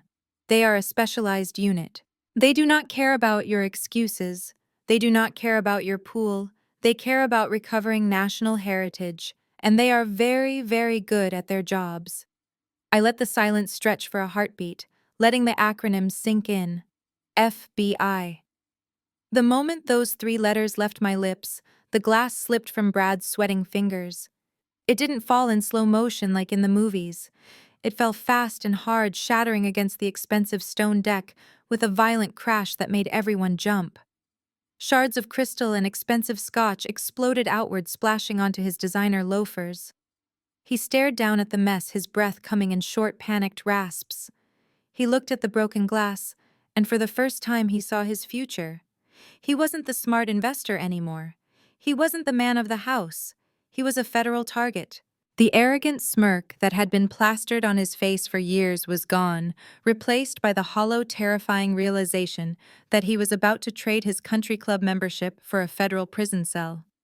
And the worst part for him wasn't the fear. It was the fact that I was standing there watching him crumble, and I wasn't lifting a finger to help. The sound of the shattered glass had barely faded when a new noise tore through the humid afternoon air. It began as a distant wail, a rising cacophony that grew louder and more urgent with every second, drowning out the poolside speakers. Then came the heavy, aggressive crunch of tires on gravel, not one car, but a fleet. The ground beneath our feet seemed to vibrate as heavy doors slammed in rapid succession. The party music cut out abruptly, leaving only the terrifying crescendo of approaching authority. Suddenly, the wooden privacy fence that Brad had installed to keep out the riffraff splintered open. It wasn't unlocked. It was breached. Federal agents, FBI. Hands in the air. Right now. The command roared across the yard, amplified by the sheer volume of voices shouting in unison. A phalanx of figures clad in navy blue windbreakers with bold yellow letters across their chests stormed through the broken gate. They moved with terrifying speed and precision, their hands resting on their holsters, their eyes scanning the crowd for threats. This was not a neighborhood noise complaint. This was a tactical raid. The reaction from Brad's guest list was instant and pathetic. The facade of sophisticated upper-crust composure evaporated in a nanosecond. The high-net-worth investors, the women in designer silk, the colleagues Brad had spent years cultivating, they all panicked. I watched a man in a linen suit attempt to vault over a hedge only to trip and sprawl face first into the mud. A woman dropped her Prada clutch into the potato salad as she scrambled toward the side exit only to be met by another agent blocking the path. Nobody leaves. Secure the perimeter. The backyard became a cauldron of confusion. People were screaming, dropping to their knees or freezing in place with their hands trembling above their heads. The carefully curated social event had transformed into a scene from a crime thriller. Above the shouting and the sobbing, a high-pitched buzzing sound filled the air. I looked up to see a black surveillance drone hovering directly over the swimming pool. Its camera lens swiveled, recording the layout, the people, and the massive incriminating hole in the ground that started it all. Brad stood in the center of the chaos, frozen. He looked like a statue of a man witnessing his own funeral. His hands were half raised, his face a mask of absolute shock. The agents swarmed around him, ignoring his expensive suit and his smart money posturing. To them, he was just a suspect in a federal trafficking case. My parents were huddled together near the buffet table, clutching each other like castaways on a sinking ship. Verna was hyperventilating, her eyes darting between the armed agents and the drone overhead. She looked at me, her lips forming my name, pleading for me to make it stop, to tell them it was a mistake. But I just stood there immobile in my black dress with Hattie beside me. We were the only two people in the yard, not moving, not running, not screaming. We were the eye of the storm, watching the hurricane of consequences finally make landfall.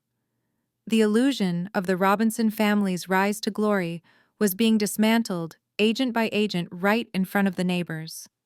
The party was officially over. The moment the cold steel of the handcuffs clicked around Brad's wrists, the facade of the confident investment banker completely disintegrated. He did not go quietly. He did not ask for a lawyer with dignity. He began to thrash his body, jerking against the grip of the two agents holding him, his face contorted into a mask of pure, unadulterated panic.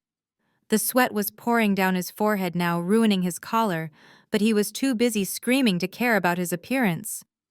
"Wait! You are making a mistake!" Brad shrieked, his voice cracking. "I am not the owner of this property. I am just a guest. I did not steal anything." The agent, tightening the cuffs, ignored him, reciting his rights in a monotone voice. But Brad was not listening. He was frantically scanning the yard, looking for a scapegoat, looking for anyone he could feed to the wolves to save his own skin. His eyes landed on my parents, who were standing by the buffet table, paralyzed with terror. "It was them," Brad yelled, twisting his body to point a frantic finger at Otis and Verna. "It was the old couple. They are the ones who gave me the instrument. They told me to sell it." A collective gasp went through the few remaining guests. I looked at my mother. Verna was staring at Brad, her mouth slightly open, her eyes wide with a confusion that was rapidly turning into heartbreak. This was her golden boy. This was the son-in-law she bragged about at church. This was the man she had chosen over me, the man she had broken the law to please, and without a second of hesitation he was selling her out to the feds. "I didn't know it was stolen." Brad continued to scream, spit flying from his mouth. "I am just a financial advisor. They came to me. They said, 'Brad, help us sell this old junk in the attic.' I was just helping the elderly. I didn't know it was federal property. I am a victim here. Arrest them. They are the thieves." Otis took a step forward, his hands shaking. "Brad, what are you saying? We did this together. You said—" "Shut up, old man!" Brad roared, cutting off the man who had served him sliders an hour ago. "Tell them the truth. You signed the papers. You gave me the keys. I am not going to prison for your senile mistakes. Verna let out a sound that was half sob, half wail. It was the sound of a woman watching her entire world fracture. She had convinced herself that Brad loved them, that he was part of the family. Now she saw him for what he truly was, a parasite who had attached himself to them for easy money and who was now willing to kill the host to survive. She looked at me, her eyes pleading, realizing too late that she had bet on the wrong child. The agents didn't care about his excuses. They hauled Brad to his feet, dragging him toward the gate. He was still shouting, still blaming everyone but himself, his expensive shoes dragging through the dirt he had stolen. I am innocent. Look at the paperwork. It is all signed by Otis Robinson. Take him. Take him. As they shoved him into the back of the unmarked SUV, I watched my parents. They looked small. They looked old. They stood alone on their cracked patio next to their illegal pool, listening to the man they adored condemn them to the authorities. The betrayal was absolute. They had sacrificed their daughter, their granddaughter, and their integrity for this man. And in the end, he didn't even hesitate to destroy them. It was a poetic, brutal justice, and I watched every second of it without blinking. The agents moved on my parents with a grim efficiency that stripped away the last shreds of their suburban respectability. Otis tried to straighten his back to summon the authority he had wielded over me for my entire childhood, but the agent facing him was not his daughter. He was a federal officer who saw only a suspect in a trafficking case. When the command to turn around was given, my father hesitated, his eyes darting toward the unfinished patio, as if looking for a way to explain this away. The agent didn't wait. He spun Otis around, pulling his arms behind his back. The metallic click-click of the handcuffs was a sharp mechanical sound that cut through the humid air. It was the sound of authority finally correcting a lifetime of unchecked ego. Otis winced, not from pain, but from the sheer indignity of being restrained in his own backyard in front of the very people he had tried to impress. Verna did not fight. When the female agent approached her, my mother simply deflated. She looked like a puppet whose strings had been cut. She offered her wrists with a trembling surrender, tears streaming silently down a face that had once looked at me with such disdain. As the cold steel locked around her skin, she looked up and caught my eye. There was no anger left, only a vast, terrifying confusion. She was being arrested in her Sunday best, her heels sinking into the dirt, her freedom traded for a pool she would never swim in. She looked small, frail, and utterly defeated. They were led away in a single-file line, Brad first still muttering excuses and trying to negotiate with the agent, shoving him forward, followed by Otis and Verna. The procession moved past the turquoise water, past the abandoned appetizers, and toward the driveway where the convoy of black SUVs waited with lights flashing, turning the street into a strobe-lit theater of consequences. Then the sliding glass door slammed open. Chloe burst onto the scene looking frantic. She was holding her youngest child on her hip, her hair wild and unkempt. She saw her husband being shoved into the back of one vehicle and her parents being guided toward another. The reality of her situation, a husband in custody, parents in cuffs, and no income, hit her all at once. Brad, Daddy, wait. You can't take them.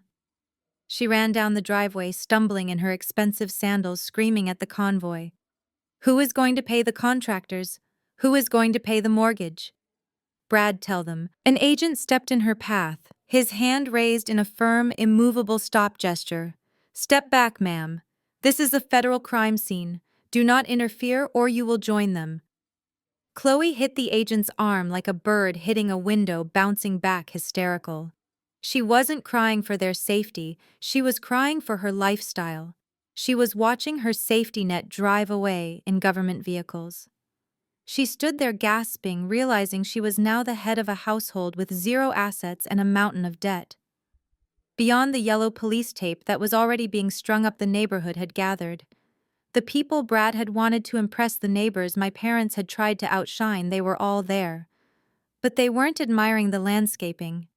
A sea of smartphones was held high screens glowing recording every second of the Robinson family's downfall. They were live streaming the perp walk to Facebook to TikTok to the neighborhood watch group. The shame wasn't just local anymore. It was digital, global, and permanent. I watched from the porch as the heavy doors slammed shut, enclosing my family in tinted glass. The sirens chirped, and the convoy rolled out, leaving Chloe sobbing on the asphalt, and me standing in the silence of a house that was finally truly empty. The sirens faded into the distance, carrying away the noise and the shame of the Robinson family, but the federal agents who remained were far from finished. The lead agent, a man with a buzz cut and a face carved from granite, walked back onto the patio. He stopped at the edge of the pool, looking down at the turquoise water with the same expression one might use for a toxic waste dump. He didn't see a luxury amenity. He saw a vessel for money laundering. He signaled to a team of forensic technicians who were unloading heavy equipment from a van that had pulled up behind the police barricade. This structure is officially classified as the proceeds of a federal crime, the agent announced, his voice flat and administrative. We have authorization to seize and audit all physical assets funded by the illicit transaction. Furthermore, based on the suspect's panicked statements about hiding assets, we have probable cause to believe additional evidence may be concealed within the foundation. He turned to the crew and gave a simple, devastating hand signal. Tear it apart. I watched as the destruction began. It was not a renovation. It was an execution. Two agents wheeled a heavy-duty pneumatic jackhammer onto the pristine deck. The first strike sounded like a gunshot. The metal chisel bit into the expensive imported tile, sending spiderwebs of cracks shooting across the coping. The second strike shattered the stone completely. Dust plumes rose into the air, coating the patio furniture in a layer of white grit. It was violent, loud, and incredibly satisfying. They brought in a pump to drain the water, the thick hose pulsing like a vein as it sucked the life out of Brad's pride and joy. As the water level dropped, the illusion of luxury vanished, revealing the raw, ugly concrete shell underneath. The agents didn't care about preserving the landscaping. They drilled into the walls of the pool, hunting for lockboxes, looking for cash, tearing apart the plumbing to check for hidden compartments. The infinity edge that Brad had bragged about was reduced to a pile of rubble in less than 20 minutes. I walked over to the abandoned buffet table.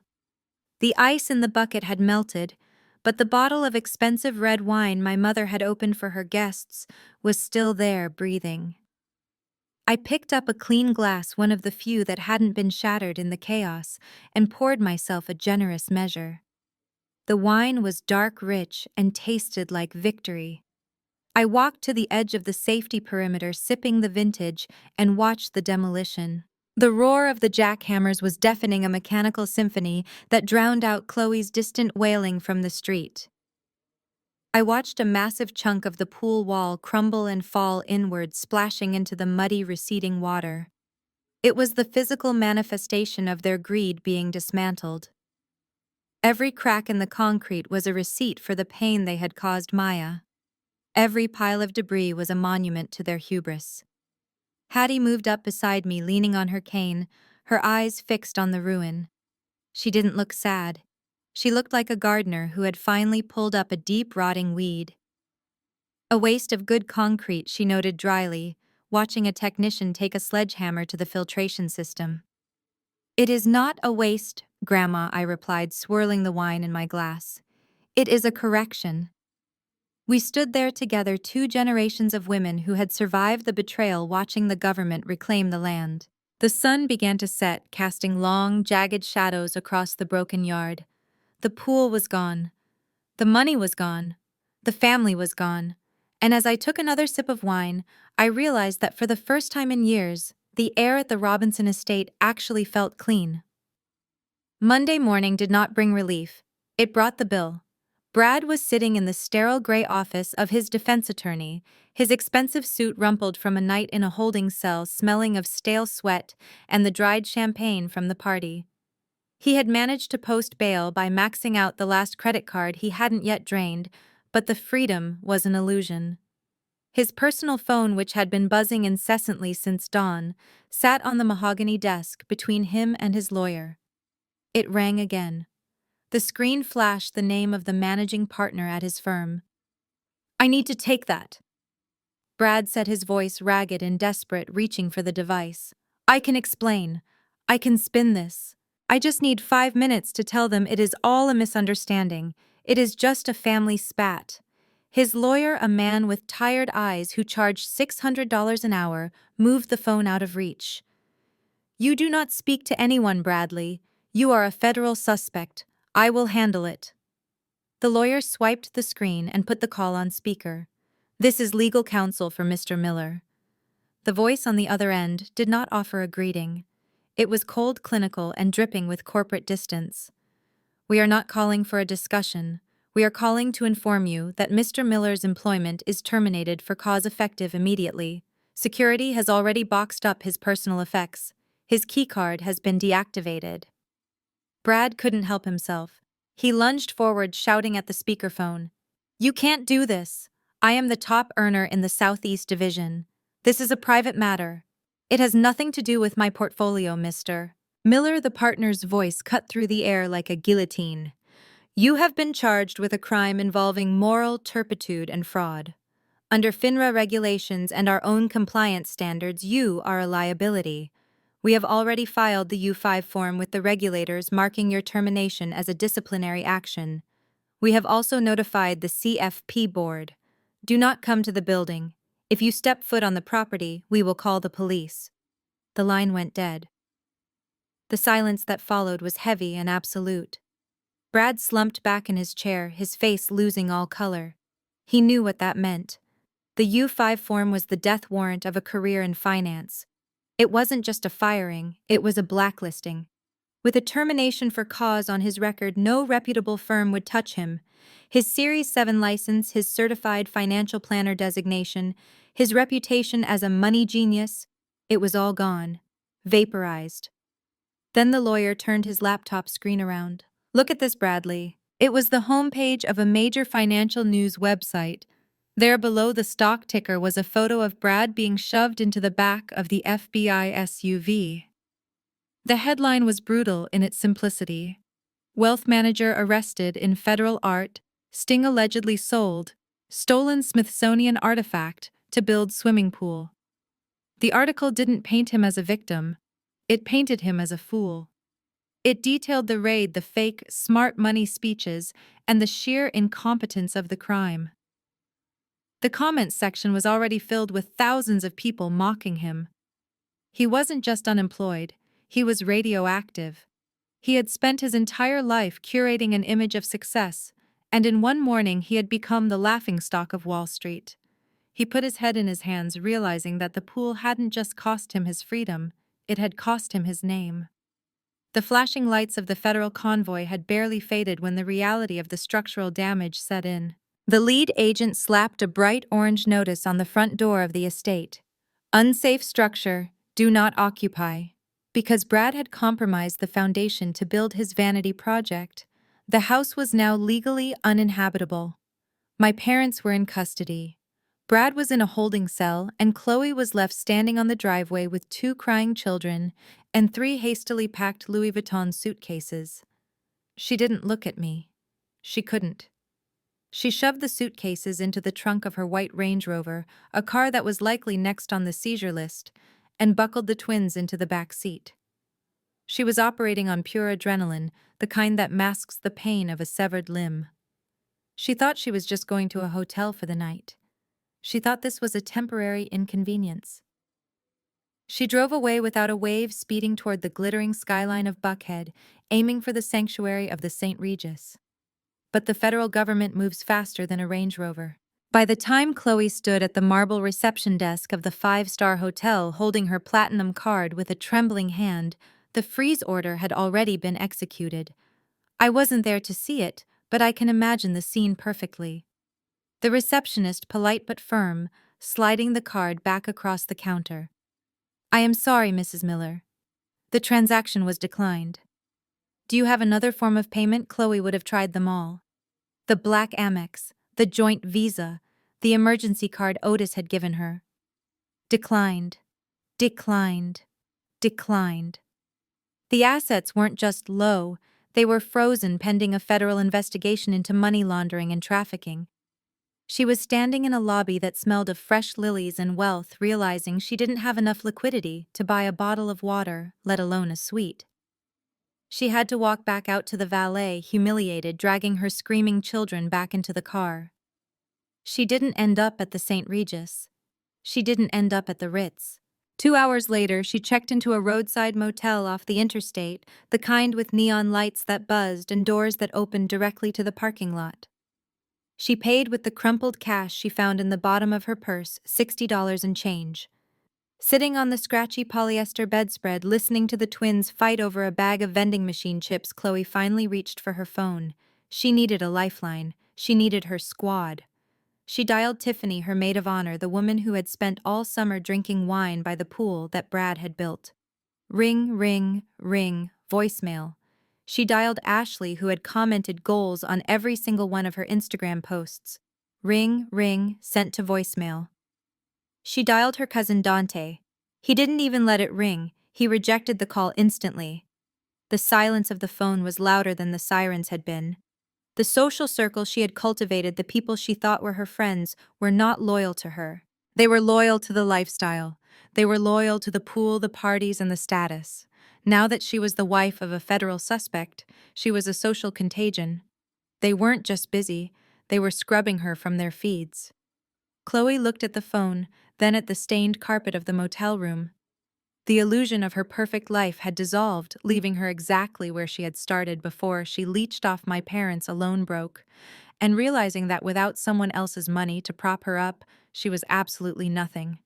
72 hours after the raid, I found myself standing in a climate-controlled evidence room at the Atlanta FBI field office.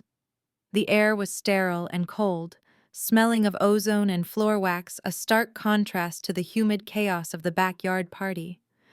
Beside me stood Dr. Evans, a senior curator from the Smithsonian, who had flown in that morning looking pale and anxious. We were waiting for a specific crate that had just cleared customs after being intercepted on the tarmac in Munich. The heavy steel door buzzed and swung open. 2 agents wheeled in a large reinforced cargo case. It was covered in stickers, fragile diplomatic cargo priority handling. It looked like a coffin for a king. My heart hammered against my ribs. Inside that box was either my daughter's soul or a pile of splinters. If the handlers in Germany had been careless, or if the temperature in the cargo hold had fluctuated too much, the ancient wood could have warped or cracked. Dr. Evans stepped forward, snapping on a pair of white cotton gloves. He moved with the reverence of a priest approaching an altar. He undid the latches one by one. Click, click, click. The sound was deafening in the quiet room. He lifted the lid.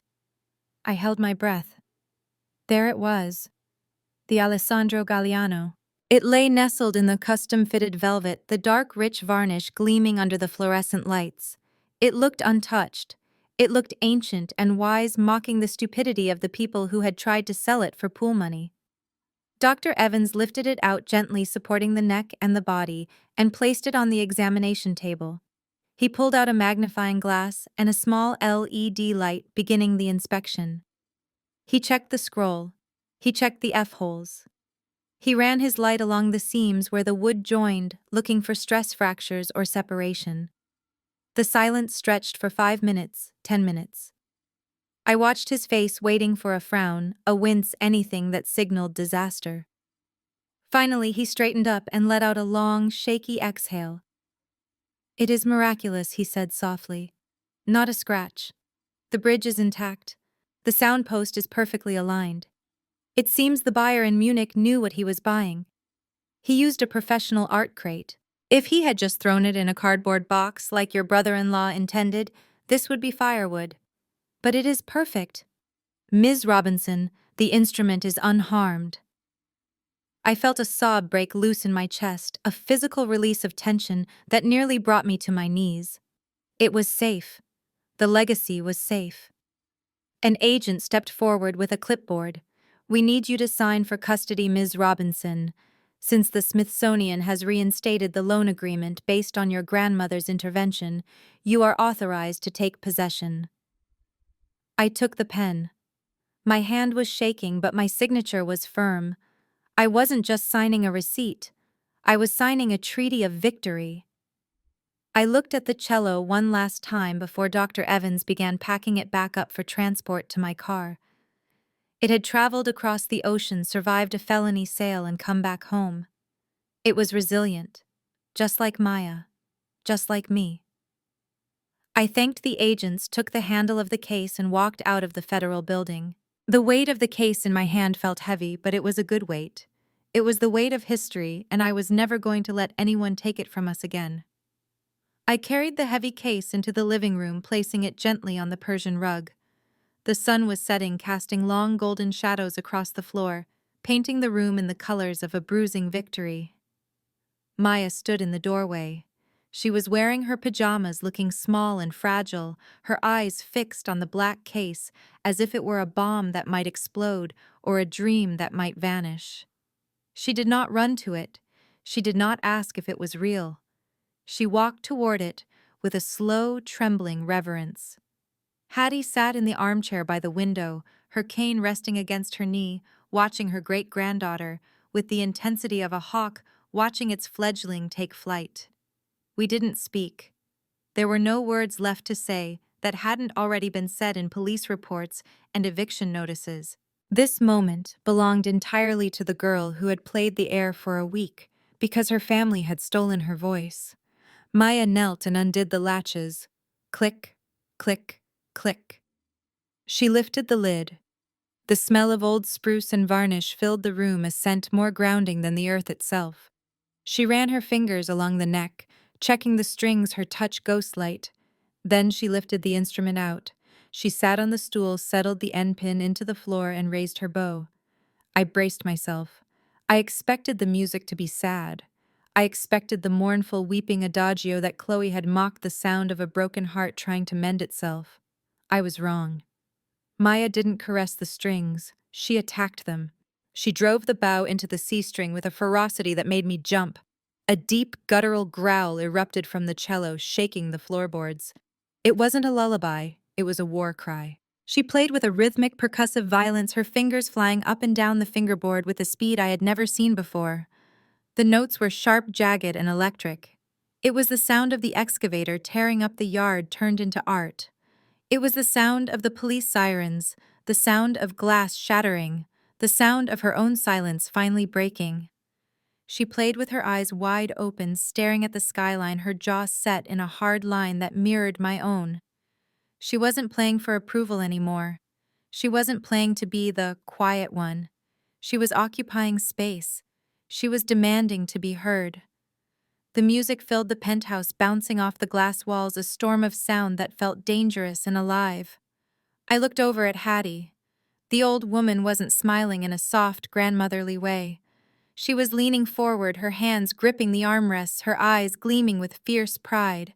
She nodded slowly in time with the aggressive tempo. She recognized the fire. She saw that the trauma hadn't broken Maya. It had forged her. The shy little girl who let her cousins push her around was gone. In her place was a musician who commanded the room, a Robinson woman who knew exactly what she was worth and wasn't afraid to make the world tremble to prove it. The cello wasn't just wood and strings anymore. It was a weapon, and Maya finally knew how to use it. The wheels of federal justice are usually slow grinding gears that take years to turn, but when the evidence is irrefutable and the public embarrassment is high, the system can move with terrifying speed. Because Brad had confessed on a recording, and because the stolen item was federal property, the prosecutors didn't offer a plea deal. They wanted an example. They wanted a headline. The courtroom was freezing, a windowless box of light wood and heavy silence. I sat in the back row not as a family member but as a witness for the prosecution. I watched the backs of three heads. Brad, whose expensive haircut had grown out shaggy and unkempt. Otis, whose shoulders were slumped in a cheap suit he had bought off the rack because his assets were frozen. And Verna, who was trembling so hard her chair vibrated against the floor. The judge, a woman with eyes like flint, didn't waste time with speeches. She looked at Brad with open disdain.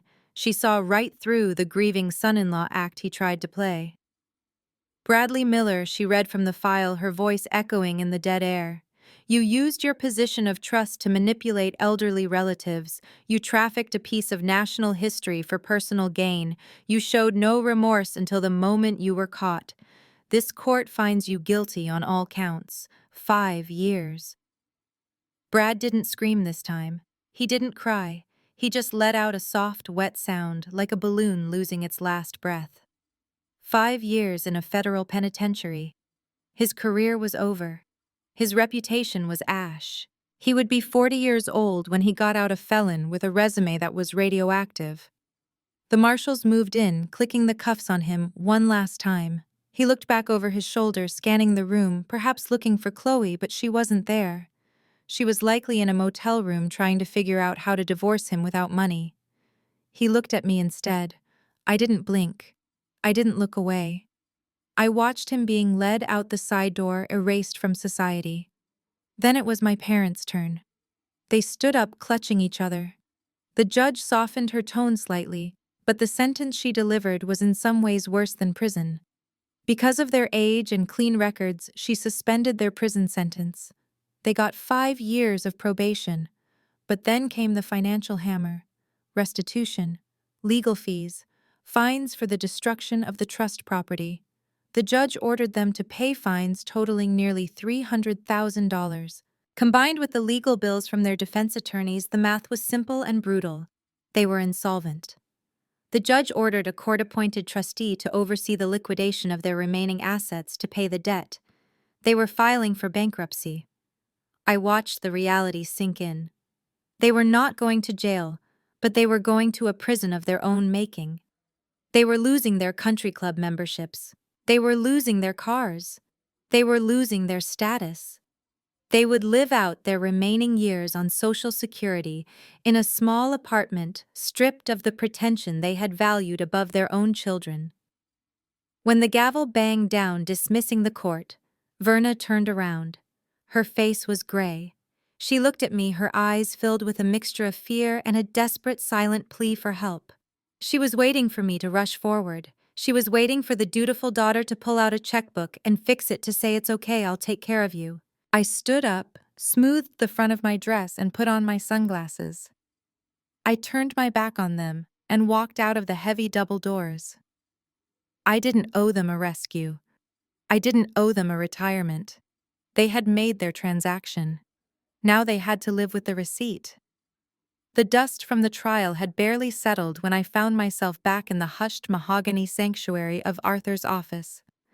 This time, however, there was no panic. There was no scrambling for evidence or desperate drafting of eviction notices. The atmosphere was calm, heavy with the gravity of a coronation. Hattie sat in the leather chair opposite me, looking tired but lighter, as if a great weight had been lifted from her tweed-clad shoulders. She didn't look like a victim of elder abuse anymore. She looked like a general who had successfully won the war and was now ready to retire to the countryside. Arthur placed a fresh stack of documents on the desk between us. These were not court filings. They were the keys to the kingdom. "It is time," Zora Hattie said, her voice soft but unwavering. "I have held on to the reins of this family for 50 years. I have watched, I have guided, and I have bailed them out more times than I care to count. But this last week proved something to me. I am too old to hunt wolves, but you know how to skin them." She tapped the document with a manicured fingernail. "This is an amendment to the Robinson Family Trust. Effective immediately. I am resigning as trustee. I am appointing you, Zora Robinson, as the sole successor trustee, with full fiduciary power." I stared at the paper. The implications were staggering. This wasn't just about owning the house. This was about controlling the lifeblood of the family. The trust held the investments, the real estate portfolio, the dividends that my parents had relied on to supplement their lifestyle, and the emergency funds that Chloe always assumed would be there to catch her. By signing this, Hattie was handing me the purse strings. From this moment on, every cent that flowed into the hands of a Robinson had to be approved by me. You understand what this means? Arthur asked, peering over his spectacles. You will have absolute discretion. You decide who gets a stipend. You decide who gets cut off. Your parents are bankrupt. They will be coming to the trust for basics, rent, food, medical bills. You will be the one answering those calls.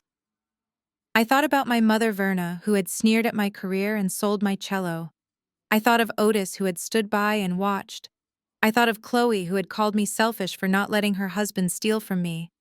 They had spent their lives making me feel small, making me feel like the family disappointment because I didn't marry a rich man or climb the social ladder. Now their survival depended entirely on my goodwill. I reached for the pen.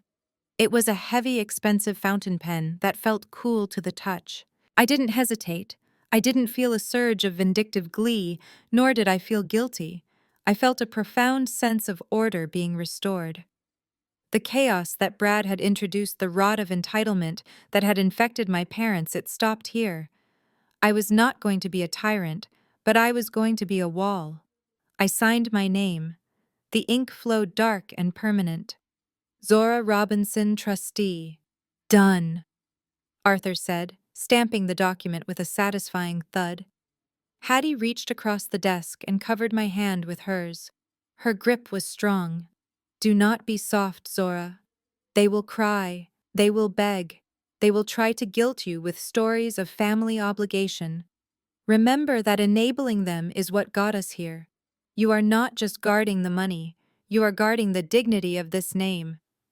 I looked at her and nodded. I wasn't afraid of their phone calls anymore.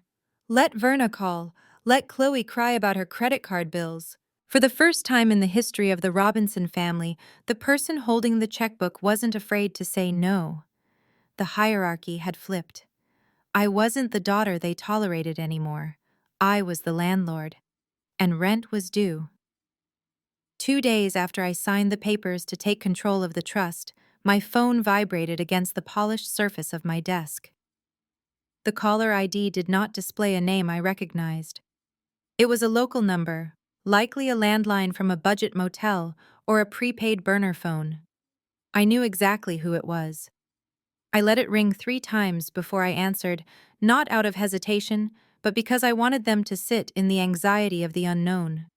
I wanted them to wonder if their lifeline had already been cut. I swiped the screen and put the call on speaker, placing the device next to a stack of invoices I was approving. I did not say hello. I simply waited. Zora. Is that you? The voice was my mother's, but it was stripped of its usual haughty cadence. It was shrill, desperate, and echoing against the thin walls of a small room. Zora. Thank God. We have been trying to reach you all morning. Our service was cut off. We are using the front desk phone. I remained silent, listening to the background noise. I could hear the faint hum of a vending machine and the distant sound of highway traffic. It was the sound of rock bottom. Zora. You have to help us. Verna continued, her voice rising in panic. You have no idea what this place is like. The sheets are stained. There are bugs, Zora. Actual insects. Your father is having heart palpitations. We cannot stay here. It is dangerous. We are the Robinsons. We do not belong in a place that charges by the hour. I heard my father's voice in the background muttering something about dignity, a word he had forfeited the moment he stole from his granddaughter. Verna shushed him and turned her focus back to me. She switched tactics, seamlessly moving from complaint to manipulation. It was a strategy I had watched her use my entire life. Look, I know you are upset about the pool, she said, her tone softening into a cloying sweetness. I know things got out of hand. But we are family. Blood is thicker than water, Zora. We raised you. We put clothes on your back. We paid for your piano lessons. You cannot abandon your own parents because of a misunderstanding. Family sticks together. That is rule number 1. She waited for me to agree. She waited for the old Zora, the one who craved their approval, to apologize and transfer funds. She expected me to say that I would fix it, that I would send a car, that I would make the scary reality go away. I picked up my pen and signed the bottom of an invoice for Maya's new music conservatory tuition.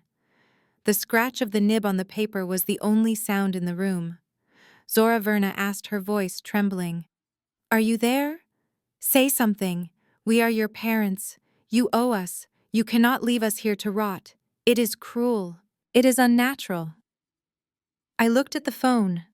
I thought about the family she was preaching about. I thought about how that family had treated Maya. I thought about the theft. I thought about Brad selling them out and them selling me out before that. They didn't want a daughter. They wanted an ATM. They didn't want forgiveness. They wanted a wire transfer. I leaned forward close to the microphone. I could hear Verna's breathing hitch, anticipating my answer. I did not offer a lecture. I did not scream. I did not explain why they deserved this. Any word I spoke would be fuel for their narrative of victimhood. Instead, I gave them the only thing they had left to earn. I reached out and pressed the red button. The call ended. The silence that rushed back into my office was absolute.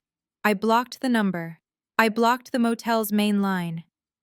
I placed the phone face down on the desk and went back to my work. They had used the family card for the last time.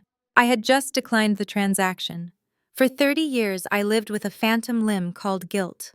It was an ache that woke me up in the middle of the night, a constant low-level fever telling me that I was not doing enough, giving enough, or being enough. My mother installed that button in my psyche before I could even speak, and she had been pressing it faithfully every day since. Family is everything she would say, usually right before asking for a loan or demanding I overlook a cruelty. She weaponized the concept of biology turning shared DNA into a suicide pact. If they were drowning, I was required to jump in and drown with them, otherwise I was the traitor. But as I sat in the silence of my office watching the phone screen turn black, I realized the fever had broken. I waited for the familiar wave of shame to crash over me. I waited for the voice in my head to tell me I was a bad daughter for leaving my parents in a motel. But the wave never came. Instead, I felt a clarity so sharp it almost hurt. We are taught that cutting off family is the ultimate sin. Society tells us to forgive to men, to keep the door open no matter how many times they slam it on our fingers. But nobody tells you the cost of that open door. Nobody tells you that keeping the peace often means waging a war against your own soul. My parents did not love me. They loved my utility. They loved the way I made them look successful. They loved the safety net I provided. The moment I stopped being a resource and started being a person with boundaries, their affection evaporated. That is not love. That is a transaction. I looked at the blocked number list on my phone. It wasn't an act of malice. It was an act of hygiene. When a limb is gangrenous, you do not keep it because you are sentimental about the bone. You amputate it to save the body. For years, I let the infection spread, thinking that if I just loved them harder, if I just gave a little more, the poison would turn into wine. I was delusional. You cannot love a narcissist into caring about you. You cannot pay a grifter enough to make them honest. This is what self-love actually looks like. It is not bubble baths and champagne. It is the ugly, quiet work of setting a boundary and standing behind it with a shotgun. It is looking at the people who raised you and realizing that they are the architects of your trauma. It is accepting that being an orphan by choice is safer than being a daughter by obligation. I am not doing this to punish them. Their punishment is their own lives, the hollow reality they built with lies and debt. I am doing this to save the parts of myself they haven't devoured yet. I am doing it for Maya. I need to show her that love is not a debt you pay. I need to show her that no is a complete sentence. The cycle of abuse stops at my doorstep. I have locked the gate, and for the first time in my life, I am not looking for the key. I am finally wonderfully free. The scandal that incinerated my family's reputation did not leave behind only ash. It cleared the brush for something new to grow. The video of Maya playing the Galliano, recorded by a neighbor during the chaos of the raid, or perhaps during a quiet moment afterward, had circulated online. It didn't just garner likes, it reached the inbox of the dean of admissions at the preeminent conservatory in the Northeast. They didn't care about the embezzlement or the FBI. They cared about the fire in her hands. The letter arrived on a Tuesday, thick and heavy, the kind of envelope that promises a change in destiny. Maya opened it at the kitchen island. She didn't scream or cry. She read it quietly, her eyes scanning the words full scholarship and extraordinary potential. She looked up at me, and for the first time in her life, she didn't look like a child seeking permission. She looked like an artist acknowledging her worth. They weren't offering her a spot because of the tragedy. They were offering it because when she played, the world stopped to listen. The narrative had shifted. She was no longer the victim of the Robinson family theft. She was the prodigy who had survived it. We spent the next week packing, but it wasn't the frantic, desperate packing of my mother and father. It was the curated, deliberate packing of people who are upgrading their existence. We were leaving the penthouse. It was a beautiful space, but it was filled with the ghosts of phone calls I should have hung up on and dinners where I bit my tongue. We needed walls that had never heard us apologize. I bought a house in a quiet, leafy district far away from the gated community where Brad had tried to dig his way to status. It was an old Victorian with high ceilings and wood floors that creaked with character, a place with a soul. It had a sunroom that faced east, flooding with morning light, perfect for practice sessions. There was no pool. There was a garden wild and overgrown with ivy and hydrangea, waiting for us to tend it with our own hands. As we loaded the final boxes into the moving truck, I watched Maya carry the cello case out to my car. She walked with a new cadence, her shoulders back, her chin up. She wasn't hiding behind the instrument anymore. She was leading with it. We were not running away from the past. We were simply driving away from it because it no longer fit us. I locked the door of the penthouse for the last time, leaving the keys on the counter. I didn't look back. There was nothing there for me. My parents were in a motel fighting over loose change. Brad was in a cell waiting for a sentencing hearing. Chloe was learning the hard way that shallow roots don't hold in a storm. But as I slid into the driver's seat and looked at my daughter who was already scrolling through the conservatory's course catalog, I knew we had won the only prize that mattered. We had our freedom. We had our voices. And most importantly, we had the music which was finally beautifully ours alone. The sunroom in our new home is flooded with light. It is a different kind of light than the harsh exposing glare of the pool deck. This light is soft, filtering through the leaves of the ancient oak trees, outside touching the rim of the wine glass I am holding. From the other room, I can hear the deep, resonant hum of the cello. Maya is practicing a Bach suite. She isn't playing it perfectly yet, but she is playing it freely. There is no one here to tell her it is too loud, or that her hobby is taking up too much space. The house breathes with us. I walk toward the camera, the wooden floorboards warm beneath my feet. I know why you watched this journey. I know why you stayed until the end. Maybe you see yourself in the daughter who couldn't say no. Maybe you have a Brad in your life, someone who wraps their greed in a smile and calls it business. Maybe you have parents who taught you that love is a currency they can withhold whenever you don't comply. You watched because you wanted to know if it is possible to walk away from the people who share your DNA and still survive. I am looking at you now to tell you that survival is not the goal, thriving is. For 30 years, I thought my value was determined by how much I could endure. I thought I was the keeper of the peace, but I was just the keeper of their secrets. I let them steal my time, my energy, and nearly my daughter's future, all because I was afraid of being called ungrateful. I was afraid of the empty chair at Thanksgiving. I was afraid of the silence. But listen to the music in the background. That is what fills the silence when you stop engaging with toxicity. When you stop trying to fill the bottomless pit of a narcissist's need, you find that you have enough energy to build a life that actually belongs to you. You realize that the empty chair is not a tragedy, it is a throne of peace. I lift my glass of wine. The liquid is dark and rich, bought with my own money, enjoyed in my own house under my own rules. This toast is for the black sheep. This is for the ones who broke the cycle. This is for everyone who realized that family is a title you earn, not a weapon you wield. Do not let them make you feel small for outgrowing the pot they planted you in. Do not let them guilt you into setting yourself on fire just to keep them warm. And above all else, remember the lesson of the cello. Don't let anyone sell your dreams cheap, especially if that person is your mother or father. Your legacy is not what they leave you. It is what you save from them. I take a sip. The taste is perfect. I smile not for them, but for me. The screen begins to fade, turning from the warm gold of the sunroom to a profound velvety black. The final image is just my eyes clear and unburdened. Then the darkness takes over completely. In the void, the cello strikes one final powerful major chord. It is sharp, decisive, and final. It is the sound of a story that has ended exactly how it was supposed to.